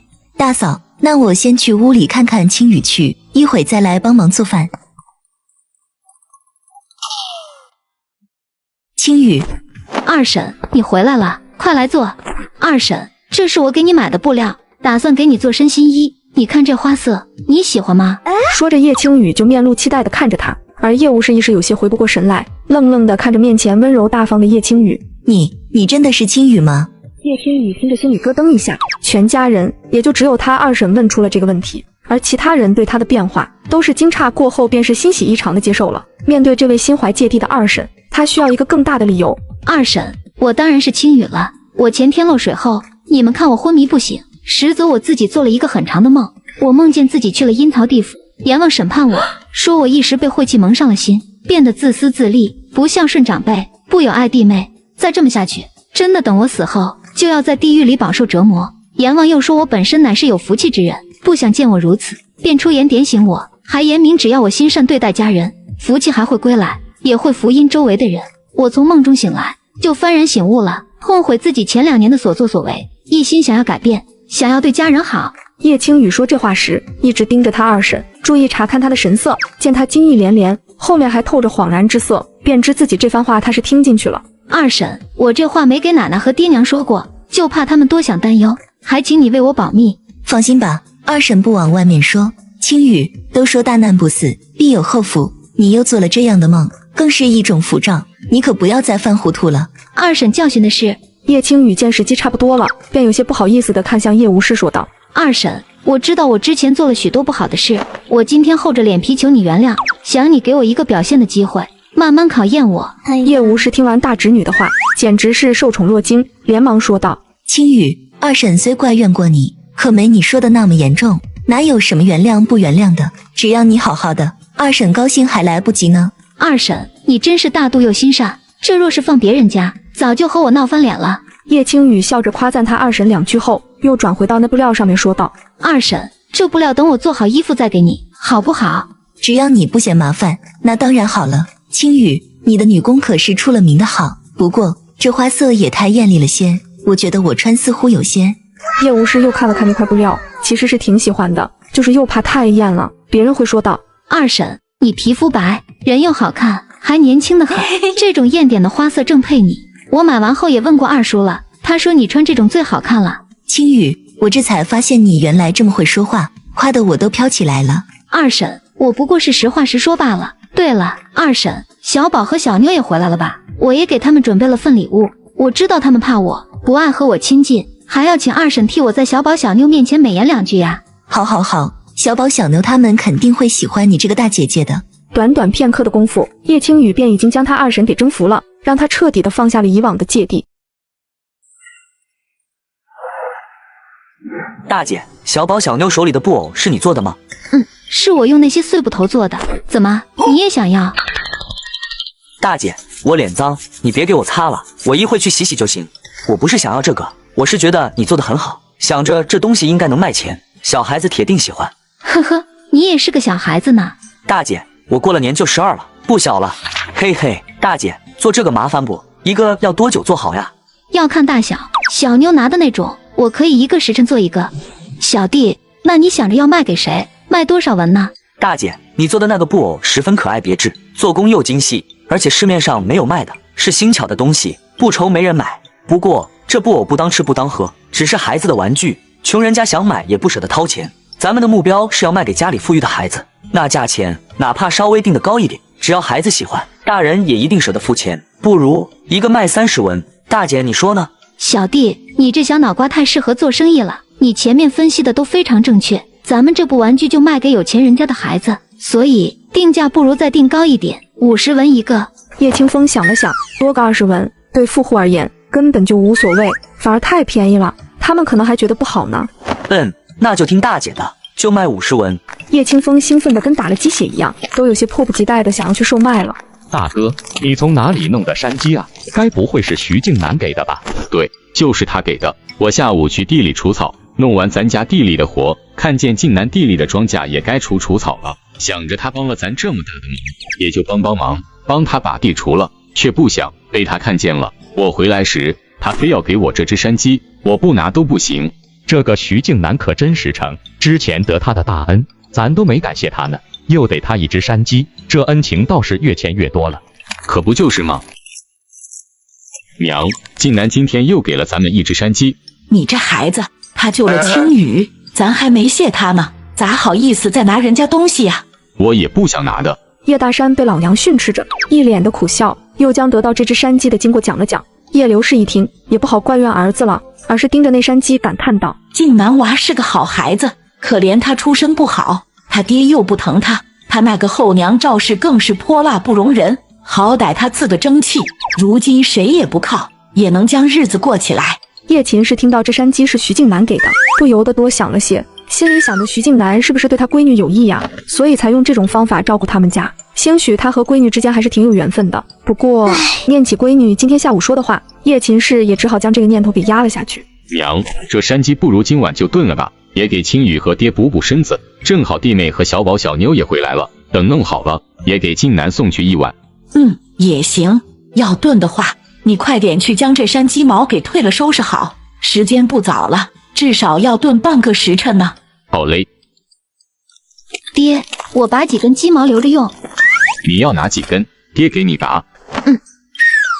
小宝，你不害怕杀鸡吗？不怕。那小宝喜欢念书吗？我想认字，但不想像大哥一样那么用功读书。那你喜欢什么？我想学打猎，像靖南哥一样去山里猎山鸡、猎兔子，还猎大老虎。哈哈，我们的小宝好胆气，这么小就想着要猎大老虎了。若你真的喜欢打猎，等你再大2岁，大伯就带着你去拜靖南为师，跟着他学习打猎，好不好？好，谢谢大伯。爹，你还不知道徐静南会不会收小宝带他打猎呢？你怎么就冲小宝那么说呀？万一徐静南不愿意呢？要带个徒弟，教授吃饭的本事可不是小事。咱们现在欠着他大恩情呢，也和他没那个交情。所以爹才说要等2年啊，现在没这个交情，之后咱们多和他走动不就有了？救命之恩大于天，你难不成还想着做一身衣服去还清了？这以后靖南的事就是咱家的事。他在村子里名声不好，其他人都不乐意亲近他，他爹和那个后娘还时不时的找他的事，他一个人住在山上，过得多艰难啊！咱们成了他的恩，就要还他的情，他有事咱就要尽心尽力的帮他。再被村里人误解和说道，咱以后也要维护他。当然他没事最好了，咱也要对他好，平日里帮他种地啊，送饭啊之类的，看看他家里缺什么，也要想着帮他补上。叶青雨觉得他爹说的也没错，人家救了自己，确实怎么报答亲近都不为过。可是他真不觉得对方是他爹口中的小可怜啊，反而觉得他身份不简单，更不会在这小山村里待太久。还有村里人对他的嫌弃，他真的在乎吗？爹，我觉得徐静南这人不简单，他身上可能背负着大麻烦，咱们和他太过亲近，说不定也会卷入纷争中。不如……青雨，你是不是嫌弃靖南的出身，瞧不起他？叶青雨话还没说完，叶大山的面孔就沉了下来。这还是叶大山第一次对女儿摆出如此严厉的神色。叶青雨愣了下，心知他爹是误会了，觉得他嫌弃自己的救命恩人，让人寒心。爹，我当然不嫌弃他了，更没有瞧不起他。我说这番话，就是因为高看徐静南，觉得他非池中之物，可不会一直安分的待在这山村里当个猎户。所以我觉得咱们和他走得近，或许会让他不喜，让他觉得咱们想借机攀附他的权势。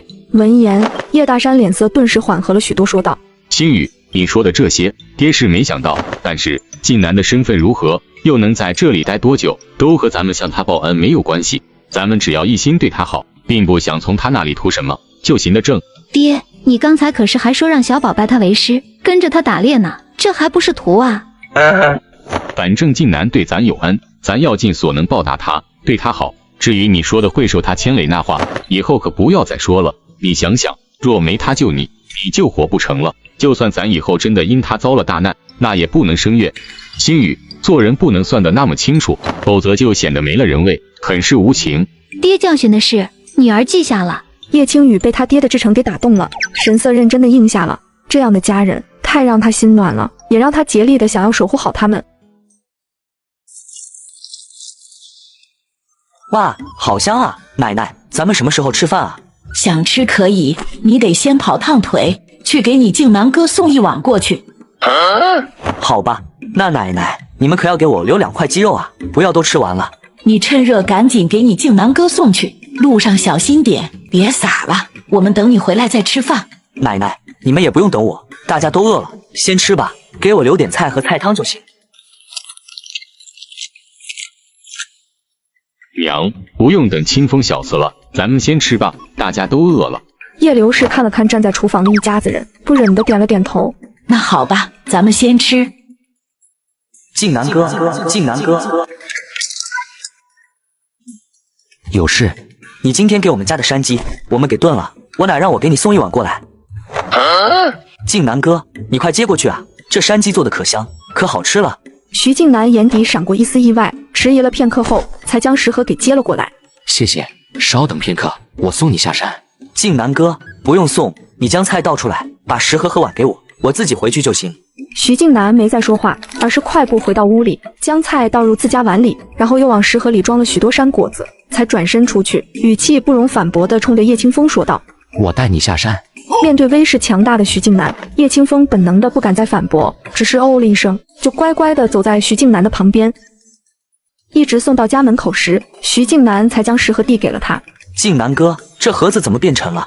叶清风疑惑地打开了食盒，借着月光一看，见是些野果子，不由得笑着说道：“怪不得奶奶和爹都夸赞靖南哥是实诚人，每次我们帮你做点什么，你总要回礼。这样一来，我们岂不是永远还不清靖南哥对我大姐的救命之恩了？”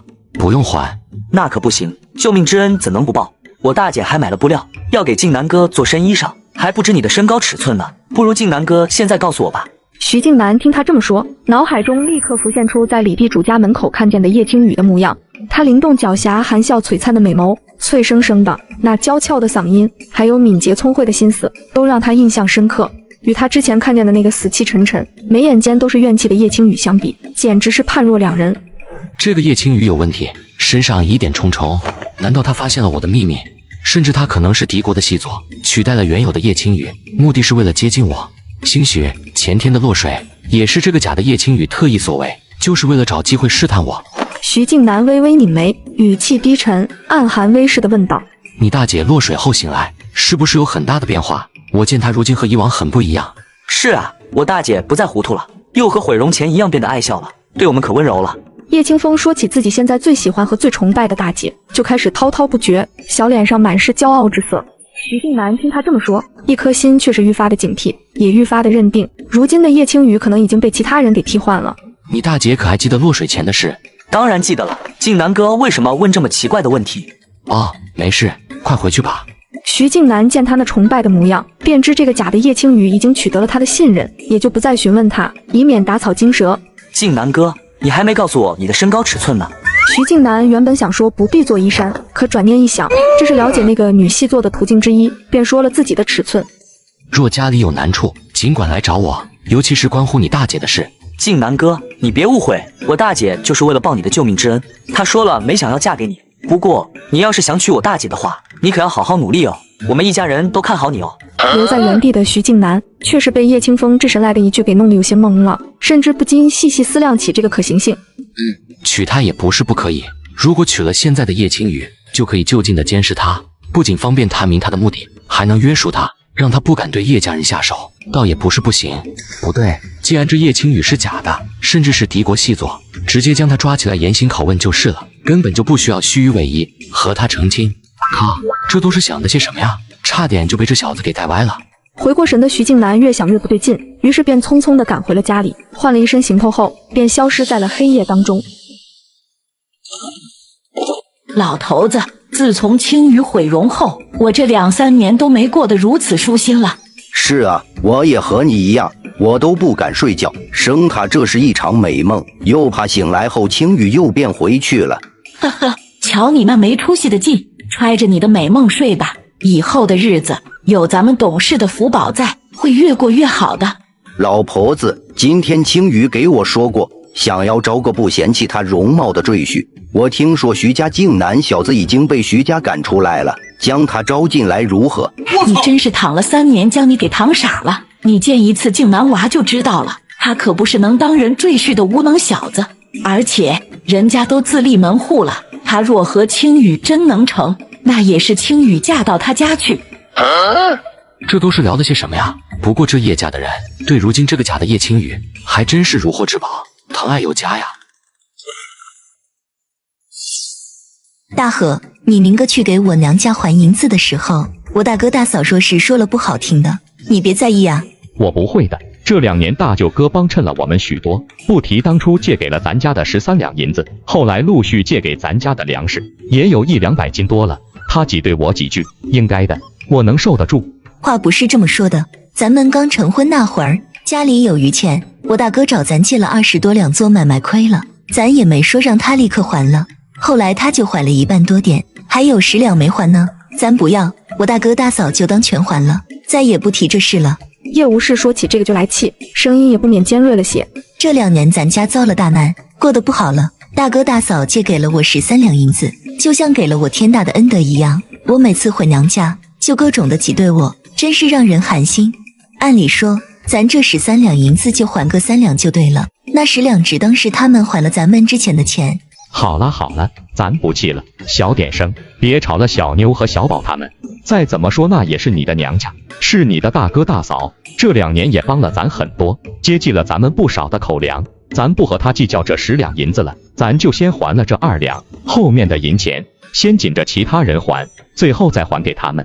你呀，还跟以前似的，不当10两是个钱，大方得很。叶无事娇嗔地瞪了丈夫一眼，心里却是暖暖的。她向他发了一通牢骚，抱怨兄嫂，反而被他安慰了。这若是放在其他的人家，恐怕丈夫早就带着媳妇去娘家闹腾了。媳妇，我不在意，是看青雨今天行事，心里多了希望和盼头，对未来有信心，咱以后绝不会缺这10两银子的。是呀，青雨的转变真是太让人欣喜了。我跟你说呀，若不是青雨的样子没变，也记得咱家以前大大小小的事，我都怀疑今天的青雨不是咱家的青雨了。瞧你说的这话，那不是咱家青雨，还是假的不成？我这不是说着玩吗？看来他们也是怀疑过这个叶青雨的真假，只是因为他还记得许多以前的事情，这才让他们打消了这个念头。一大把年纪了，也不知道节制一下。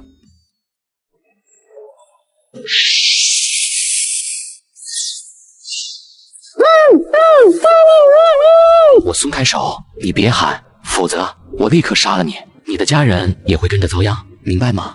尼玛，这刚穿越过来第2天，就有人找上门来要杀我，这原主是得罪了谁呀？听到没？不准出声。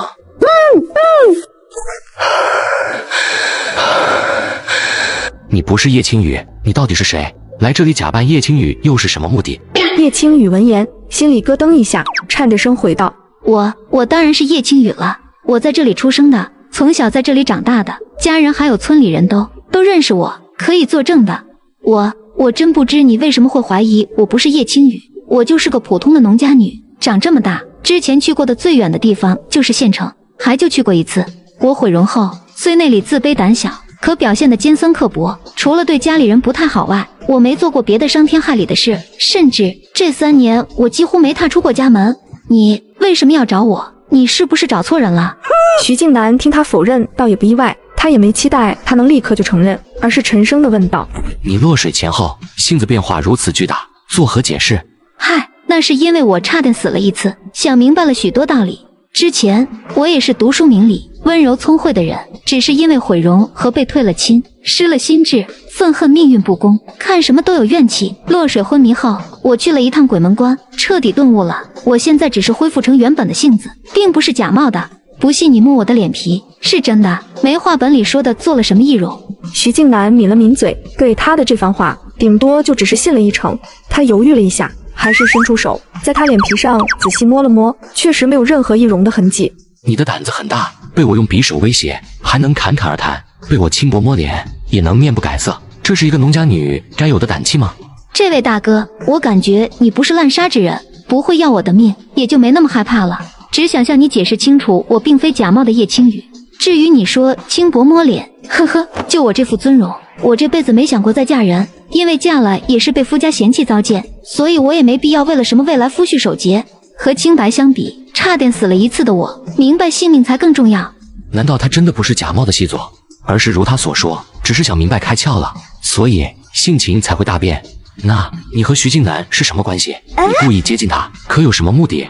这位兄台，冤枉啊！我和徐静南没有一点关系，我更没有故意接近他，我们就是同村人。前2天我落水，他恰好救了我，是我的救命恩人。叶青雨听他忽然扯到了徐静南身上，恍然大悟道：兄台，你今天过来是为了徐静南而来。你是觉得我和他关系匪浅，又察觉我前后变化太大，以为我是徐静南的帮手，假冒的叶青雨，所以才过来探我的话，是不是？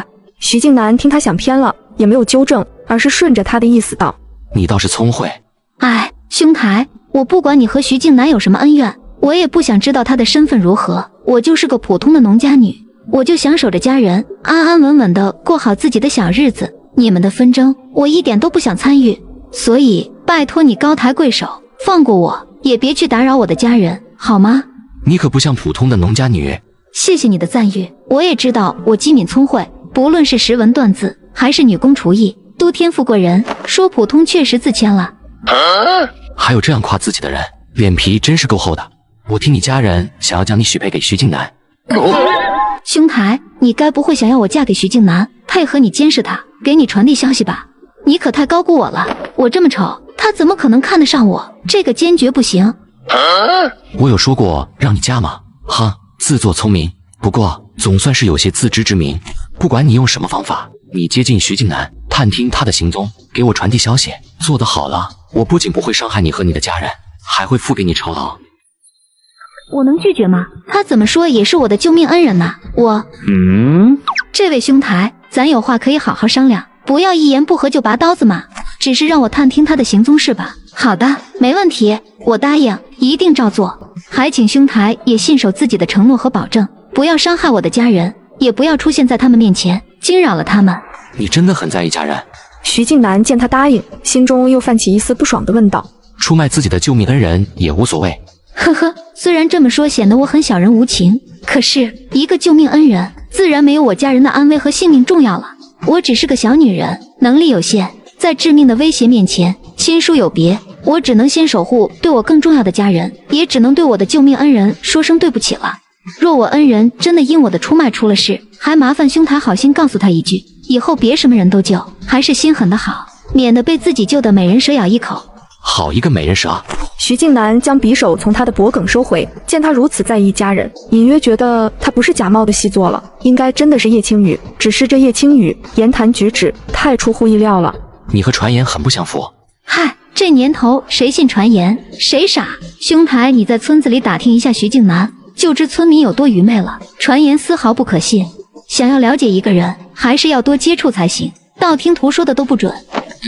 徐静南点了点头，倒是颇为认同他说的这话，所以他才让他去接近自己，也是更方便的了解他。和叶青雨谈过后，徐静南对他的怀疑降低了不少，没了杀心，而且该说的都说了，便转身欲要离开。哎，兄台，我该怎么给你递消息啊？我自会来找你。叶青雨见黑衣人消失后，便长呼一口气道：总算是将这人给忽悠走了。第二天醒来，叶青雨都惊叹自己竟然如此的心大，果然不可思议的事情经历多了，就习以为常了。不过昨天的黑衣人给他的感觉并不是什么滥杀之人，所以他和家人的安危暂时应该不必担忧。而这破局的关键还是在徐静南身上，所以叶青雨便盘算着得跟徐静南见上一面，将昨晚的事情告知于他。奶奶，我带小宝、小妞他们出去玩了。疯小子，出去玩别和人打架，也多护着点小宝和小妞，别让人欺负了他们。奶奶，我知道了，放心吧。叶清风带着小宝、小妞他们出门后，就直奔村中的老槐树下，这里是平时聚集人最多的地方。而叶清风今天带小宝、小妞他们出来的目的，也是想要售卖他大姐做的这些布偶和发带。让他们意想不到的是，他大姐做的这些东西很是受小朋友的喜爱，不一会就将带出来的东西都售卖出去了。二哥，东西都卖完了，咱们回家吧。咱们现在就回去。叶清风点了点头，刚卖了130文钱，放在身上太不安全了，得赶紧送回家去。二哥哥，咱们卖了钱，等卖糖人的来了，可以给小妞买个糖人吗？当然可以了，给你买2个糖人。哇，太好了，谢谢二哥哥。你就知道吃，还臭美。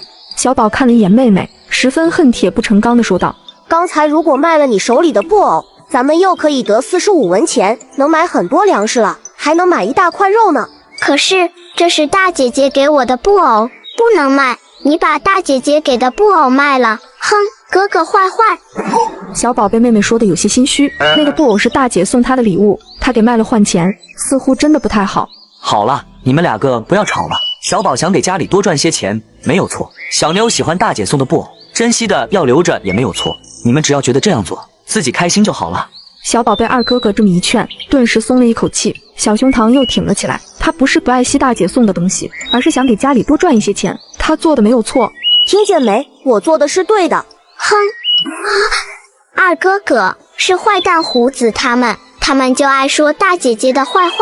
叶清风抬头看向远处，见虎子铁蛋几人正向他们走来，脸上的笑意也顿时消失了，紧锁眉头，满脸怒意。这个胡子已经15岁了，长得还是个大块头，也不帮着家里干活，就整天的在村子里乱转悠，净干一些偷鸡摸狗的勾当，是村子里的一祸害。哎呦，看看这是谁啊？铁蛋，咱们刚才听了一段歌谣，怎么说的来着？你快给他们几个念叨呀！好嘞，叶家有个丑女人，痴心妄想嫁举人，举人嫌她丑又矬，扑通一声跳下河。哎呦，叶清风，你个混蛋，你敢打我！叶清风听见他们骂自己大姐，气得冲上去就狠狠地踹了铁蛋一脚。你再敢骂一句试试，看我不打掉你的狗牙！胡子哥，咱揍他！你们这些坏蛋，不要打我二哥哥，不要打我二哥哥！小宝，你带着小妞快跑！小妞，别哭了，你快跑远点！小宝拉着妹妹跑了几米远后，就让妹妹自己先跑。他要回去帮他二哥打虎子他们。就算他人小打不过，但这个时候他也不能丢下他二哥自己跑了。小宝，你快回家去！你跑回来干嘛？快跑！来人呐，救我哥哥！打坏蛋！住手！徐静南见村里的几个无赖正在欺负叶家的孩子，拧着眉飞速上前，一手一个揪着虎子铁蛋几人就丢出，眨眼间就全将他们给制服了。胡子等人正想骂脸，可一看是徐静南这个凶神，顿时吓得脸色惨白，屁也不敢放一个，爬起来就想跑。因为他之前不知天高地厚的招惹过徐静南，然后被狠狠地收拾了一顿，所以他可害怕徐静南了。看见他，老远就想着绕道走。而叶清风一看是徐静南来了，顿时来了底气。静南哥，帮我抓住他！他骂我大姐，我要打掉他的牙，让他再敢骂。徐静南闻言，顿时明白他们是为何打架了，原来是为了叶青雨的名声。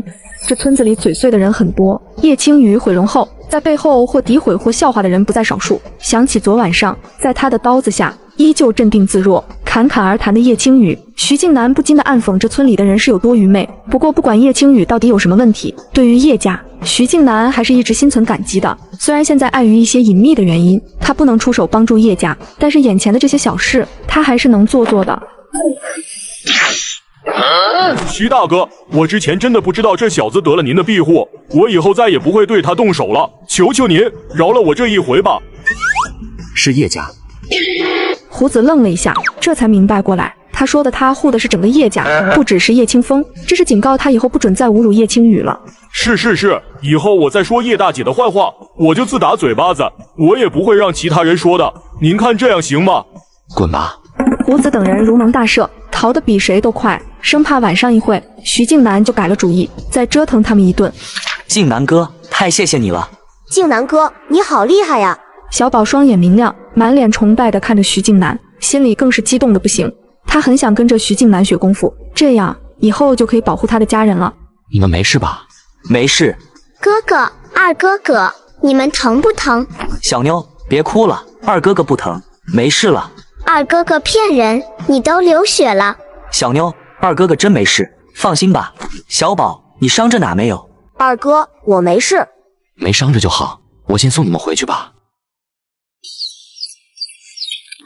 娘。哎呦，这是怎么了？你们和谁打架了？怎么伤得这么厉害呀？叶琴是看着小儿子和小宝那满脸的伤痕，担忧的眼圈泛红，一边询问一边细细的打量着他们。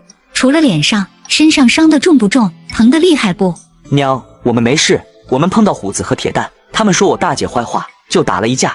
还好静南哥正好路过，救了我们，还帮我们教训了虎子他们呢。哎呦，静南，太谢谢你了！你快请屋里坐。爹娘，静南来了。叶琴氏将徐静南领进堂屋，听到动静的叶青书、叶青雨还有叶刘氏他们连忙从屋里跑了出来。他们看着受伤的叶清风和小宝他们，又是一阵关切又慌乱的询问着。等问明了缘由，对徐静南自然又是感激不尽。静南娃呀，真是让我说什么好啊！我们这2天光承你的恩情了，你刚救了青雨不说，还帮着赎回青书，这又救了疯小子他们，我们真的是不知道咋报答你才好。是啊，是啊，静南呢？你可真是我们一家的大恩人呀！不必这么客气。徐静南见他们如此的热情客气，心底有些触动，可面上丝毫不显，还是面无表情的样子。不过他的目光扫向一旁有些过分安静的叶青雨，这一家人都和他说了话，就他没有开口说话。难道是顾忌着昨天晚上的事？叶青雨瞧他眼睛扫向自己，心想一事不烦二主，债多反而不愁，便顺势上前一步，微笑问道：徐大哥，你身上可有治跌打损伤的药？我小弟伤得有些重，需要及时涂抹些药才行。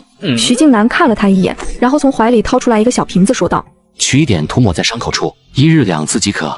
叶青雨从他手里接过那小瓶子，打开后闻了闻，便知这是上好的伤药，冲他笑得灿烂了几分，真心感激道：徐大哥，太谢谢你了，多亏你有药，能让我小弟少受许多的痛苦。徐静南看着他的笑颜，只是应了一声，然后便面无表情地移开了视线，实则他的内心是慌了一批。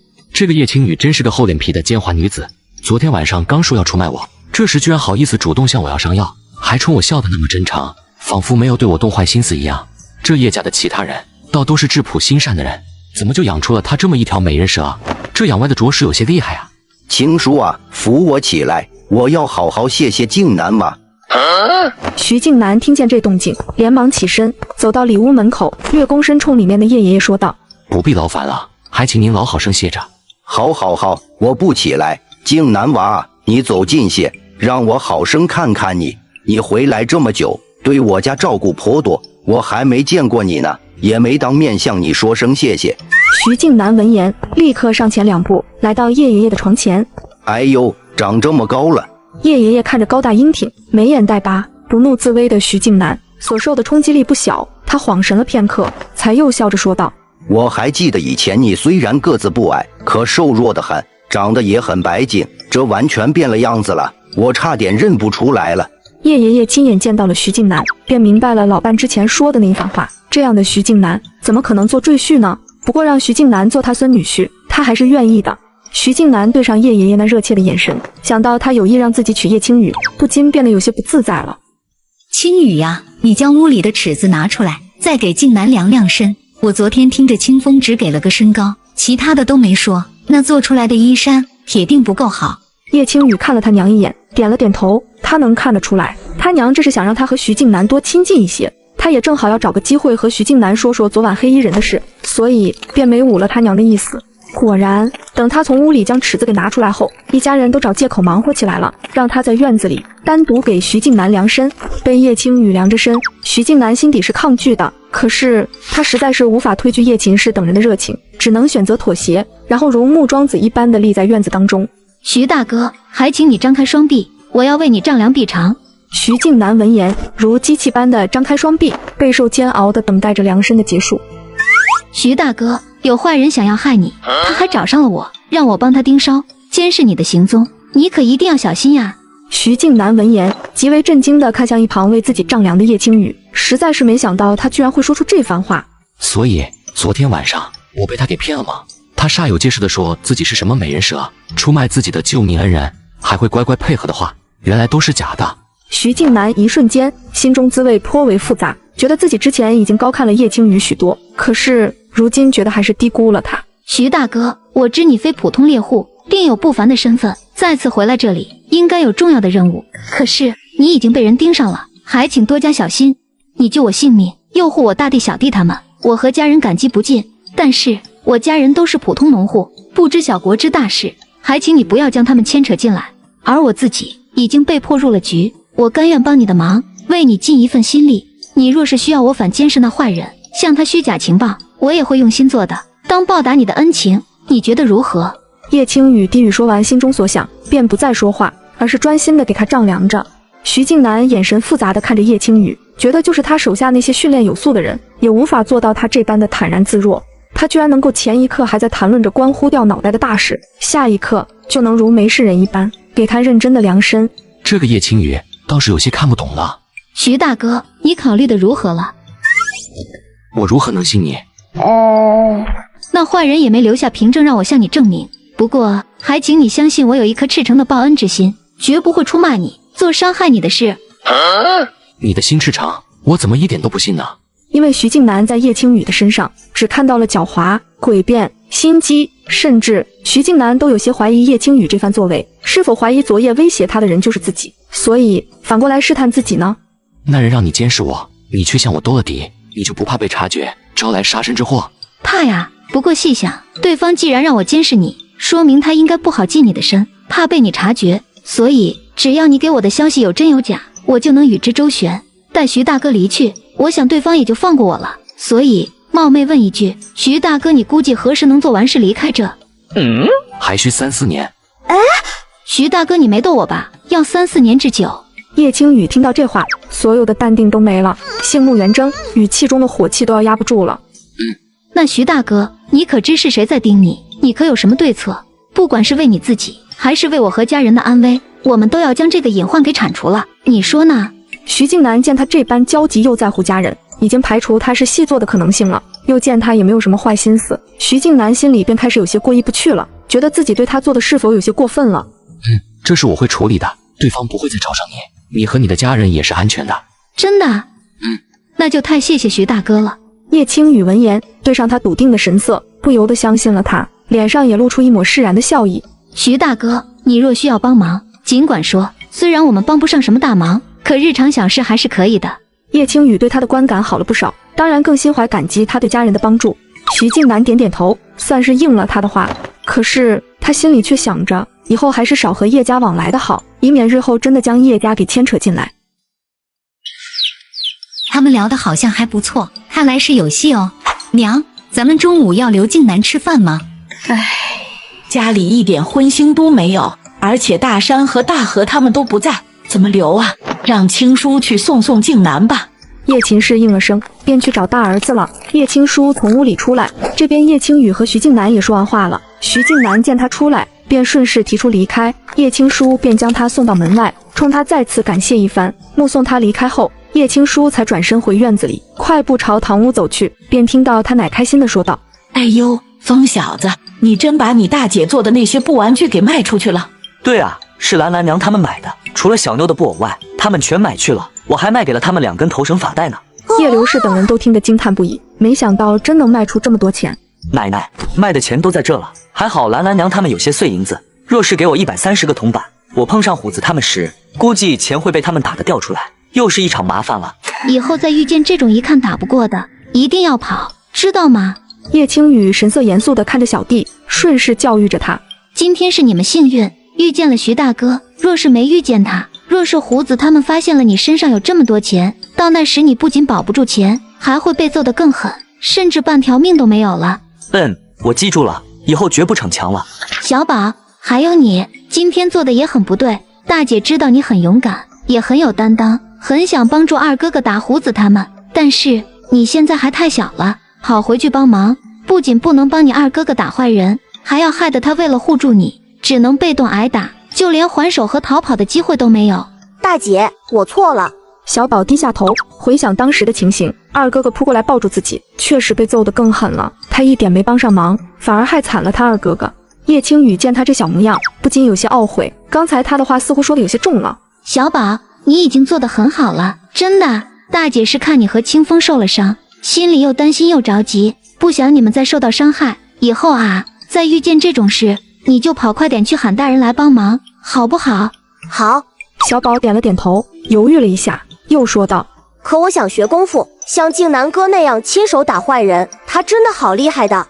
想学功夫好啊，但是你现在还太瘦小了，等过了今年，你把身子养好一些，再开始学，好不好？好，谢谢大姐。而叶秦氏和叶无事见叶青雨做的布玩具这么好卖，便拉着叶青雨教他们做布玩具，想着多做一些，好拿去卖钱，早点把债还清了。这样家里的几个男人就不用天天累死累活的干苦力了，还能贴补家用。叶青雨见他娘和二婶这么心急的想学，知道他们也是想多赚些钱，不禁笑着说道：行啊，我现在就教给你们。其实做那些个布玩具很简单的，一学就会。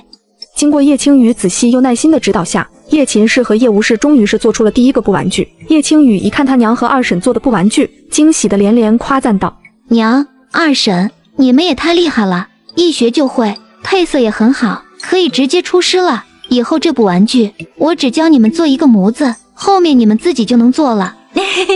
哪有你说的那么好呀？样子倒是有了，就是觉得没你做的生动可爱。叶无事被夸得有些不好意思，然后他将自己做的布玩具翻来覆去的看了好几遍，倒是让他自己琢磨出来几处改进的地方，然后拆线重新修改。叶秦氏也是如此，对自己要求很高，拿着女儿做的和他做的那个来回的比对，发现他用绣线勾勒的眼睛、嘴巴还有胡子都做得太呆板不灵巧，所以他也拆了要重新做。叶青雨看着反复修改、一心求好的娘和二婶，觉得他们真是认真的可爱，做事的态度太值得他学习了。娘、二婶，你们学的怎么样了？饭已经做好了，不如先吃了饭再继续学吧。哎，来了。哎呦，我俩儿媳妇这么手巧啊，做的真不错。叶秦氏和叶无事被婆婆夸赞的挺不好意思的，都说自己做的还不够好，还要多琢磨才行。一家人一边吃着饭，一边兴奋地说着怎么做不玩具的事，气氛热闹的不行。而就在这时，外面传来喊声，是叶周氏带着她孙女春丫来串门了。六婶都在呢。见来了客人，叶秦氏第一个放下筷子，赶紧迎了上去，笑着寒暄道：“三嫂，你来就来了，咋还拿这么多东西呀？你们吃饭了没？我家刚蒸的馒头软着呢，一起吃点吧。”刚吃过了，就不吃你家的了。快将篮子拿着，里面的鸡蛋晚上煮了，给几个孩子补补身子。谢谢三嫂，你快进屋坐。叶秦氏也没推辞，将篮子给接了过来，又看向春丫，笑着说道：“昨天你青雨姑买了些糕点，还剩了一块，快进来，奶奶拿给你吃。”谢谢奶奶，春丫在家吃的可饱了，不馋。哎呦，咱们春丫真是懂事乖巧啊，没事，拿着吃吧。六婶，我六叔最近可还好？我去看看他吧。好，他好着呢。哎呦，六叔，你这气色瞧着好多了。叶爷爷在叶氏家族排行老6，而叶周氏的公爹排行老2，所以村里的小辈一般都喊他六叔。哈哈哈，是好多了，都是因为青雨找了个有用的药方子，我喝了之后就觉得气顺了，身上也有劲了。叶爷爷笑得红光满面，说话也是中气十足的样子，一点都不像是久病之人。叶周氏听得愈发惊奇，扭头看向一旁笑得恬静的叶青雨，好奇地问道：“青雨啊，你从哪里得来的药方子啊？这么有用，咋之前没给你爷用啊？要不然你们家也不会白搭进去这么多看病吃药的钱了。”三大娘，我也是昨天才想起来的，之前我啥样你也知道。唉，还好如今不糊涂了。叶青雨露出一抹苦笑，将他醒来后一下子记起许多医书的事情又说了一遍，听得叶周氏惊异连连，拍着大腿直叫好。青雨啊，你既然懂得药方子，那你这脸上的黑斑，你可知道有什么方子可以治好吗？叶刘氏等人一听他问这话，眉头紧锁的都看向叶青雨，因为叶青雨这半毁的脸是他们的心头病。而叶青雨想了想，还是摇了摇头说道：“我暂时还没找到法子治呢。其实他现在是有方法治的，但是需要很多的药材，现在家里的情况根本就负担不起。”叶青雨知道，一旦他说出来可以治，不管多贵的药，就是将家里最后2亩田都卖了，也会将他的脸给先治好。可这不是他想看到的，他要先让家里吃饱饭，穿暖衣，最差也要住上土坯房，还要让大地能读得起书。之后他还计划着再将家里的豆腐房开起来，这样爷爷的心病才能彻底治好，爹和二叔也能够有活计可做，不用再去干苦力。只有当这些都做起来，家里的日子步入正轨了，有余钱了，他才会考虑治脸的事情。除了这些，还有一点，那就是他根本就没想过要嫁人，恰好如今容颜半毁，让他难嫁人，很合他的心意，所以他更不急着治脸了。青雨，你的脸就真的没法治了吗？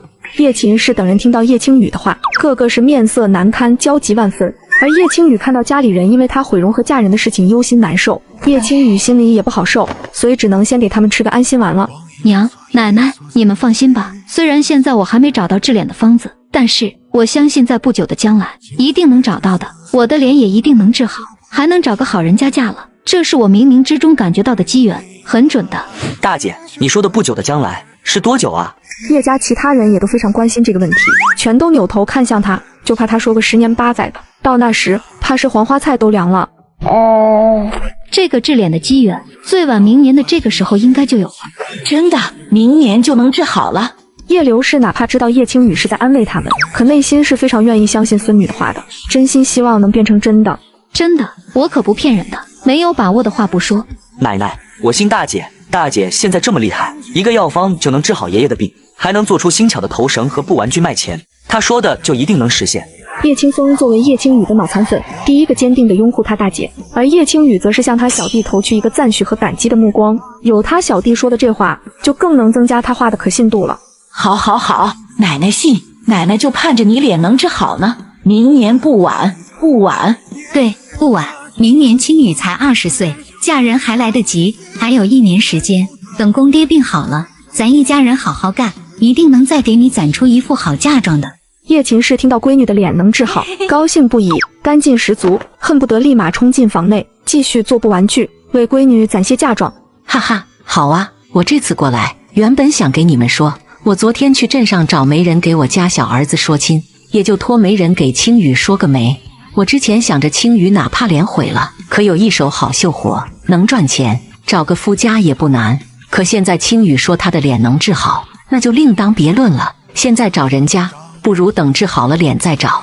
叶青雨闻言，既意外又无奈，可她也知道三大娘是好心，也不好怪她。三嫂，多谢你惦记着青雨，你说的对，不如等治好了脸再找人家。其实，在叶秦氏心里，已经有个好女婿的人选了，自然就是徐静南了。可是她闺女对她没意，徐静南有没有意，她也不知道，所以这件事也不好说出来。而春丫在一旁听着大人们说话没完没了的，她一点也听不懂，于是便跑到小妞面前喊道：“小妞姑，你的小兔子呢？我能玩一会吗？”在屋里呢，你想玩，要吃完糕点，擦干净手才能玩。春丫开心的点了点头，将糕点全塞进嘴里，囫囵的吞下去，含糊不清的说道：“我去洗手。”叶周氏见自家孙女这般着急的样子，好奇的问道：“这部玩具到底长啥样啊？”春丫在家吵着闹着说小妞的小兔子好好看，拉着我要过来，就是想要再玩一玩。你们瞧瞧她，平时吃糕点那是一小口一小口的吃，哪像现在跟吃馒头似的，都不稀罕了。春丫也喜欢小兔子呀，你等等，姑姑这就去给你拿一个送给你，好不好？姑姑要送一个给我吗？春丫惊喜的瞪大眼睛，激动不已的问道：“你是我小侄女，你喜欢就送你了，你也能和小妞一起玩了。”大姐，我去拿吧。青雨，我听春丫说，你们这部玩具要卖钱的，一个还不便宜呢，要40-50文钱，真的假的？还有那赵家娘子还一口气买了3个。叶周氏觉得自家孙女估计是听错了，一个4-5文钱还差不多，40-50文那也贵得太离谱了。春丫说的没错，一个就卖40-50文，昨个我做了几个，兰兰娘就买了3个。哎呦喂，啥金贵玩具呀，卖这么贵？叶周是惊讶的瞪大眼睛，受的冲击力也太大了，所以他慌忙的摆着手道：“这么贵的东西，你让春丫玩会儿就行，不用给她一个，你们留着卖钱吧。”三大娘，这东西我们卖的贵，是卖个新巧，其实做起来不怎么花钱。春丫那么喜欢，给她一个拿着玩吧。叶周氏将小布兔拿在手里，仔细瞧着，不禁感慨，确实是好看又可爱，也难怪孙女喜欢的念念不忘。再听到这是青雨自己想出来的，不禁对她赞不绝口道：“你们有这个营生，我看很快就能将债还清了，真为你们高兴。”叶青雨见三大娘也不眼红，更没有好奇的多嘴询问是如何做的这个布玩具，不禁的对这位三大娘更是高看了几眼。而叶周氏又跟他们聊了一会家常后，便带着春丫回去了。将叶周氏送走，叶家人便又开始忙碌起来了。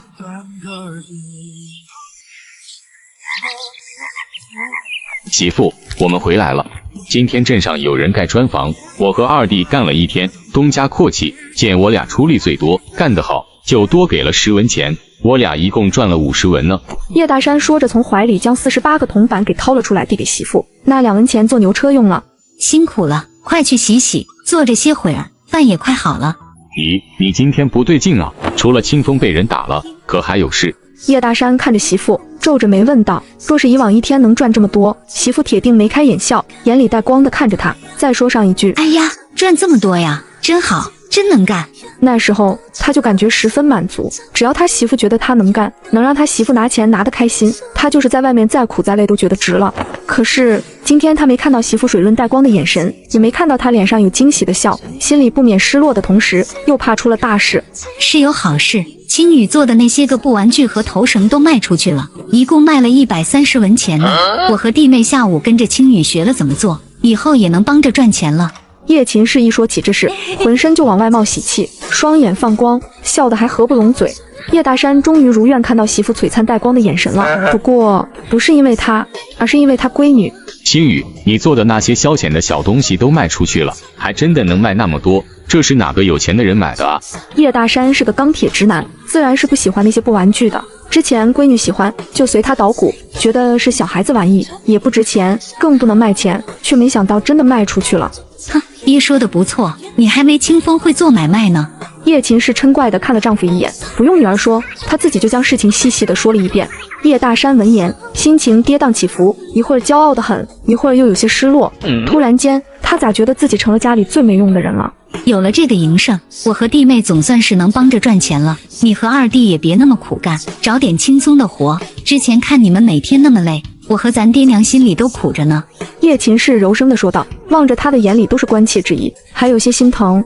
叶大山对上媳妇柔柔的关切目光，那股失落感顿时没了，只觉得心里暖洋洋的，笑着冲他咧咧嘴，还眨眨眼地说道：菲菲，媳妇现在这么能干了，都听你的。闻言，叶秦氏顿时满脸通红，娇嗔地瞪他一眼。闺女还在这呢，就知道耍嘴皮子。叶青雨见他爹娘气氛越来越粉红了，早已是默默转身离开了。不过他晃悠到了另外一边时，见他二婶和二叔也在笑语晏晏地说着话，只能默默地转身回屋了。唉，还是去秀我的荷包吧。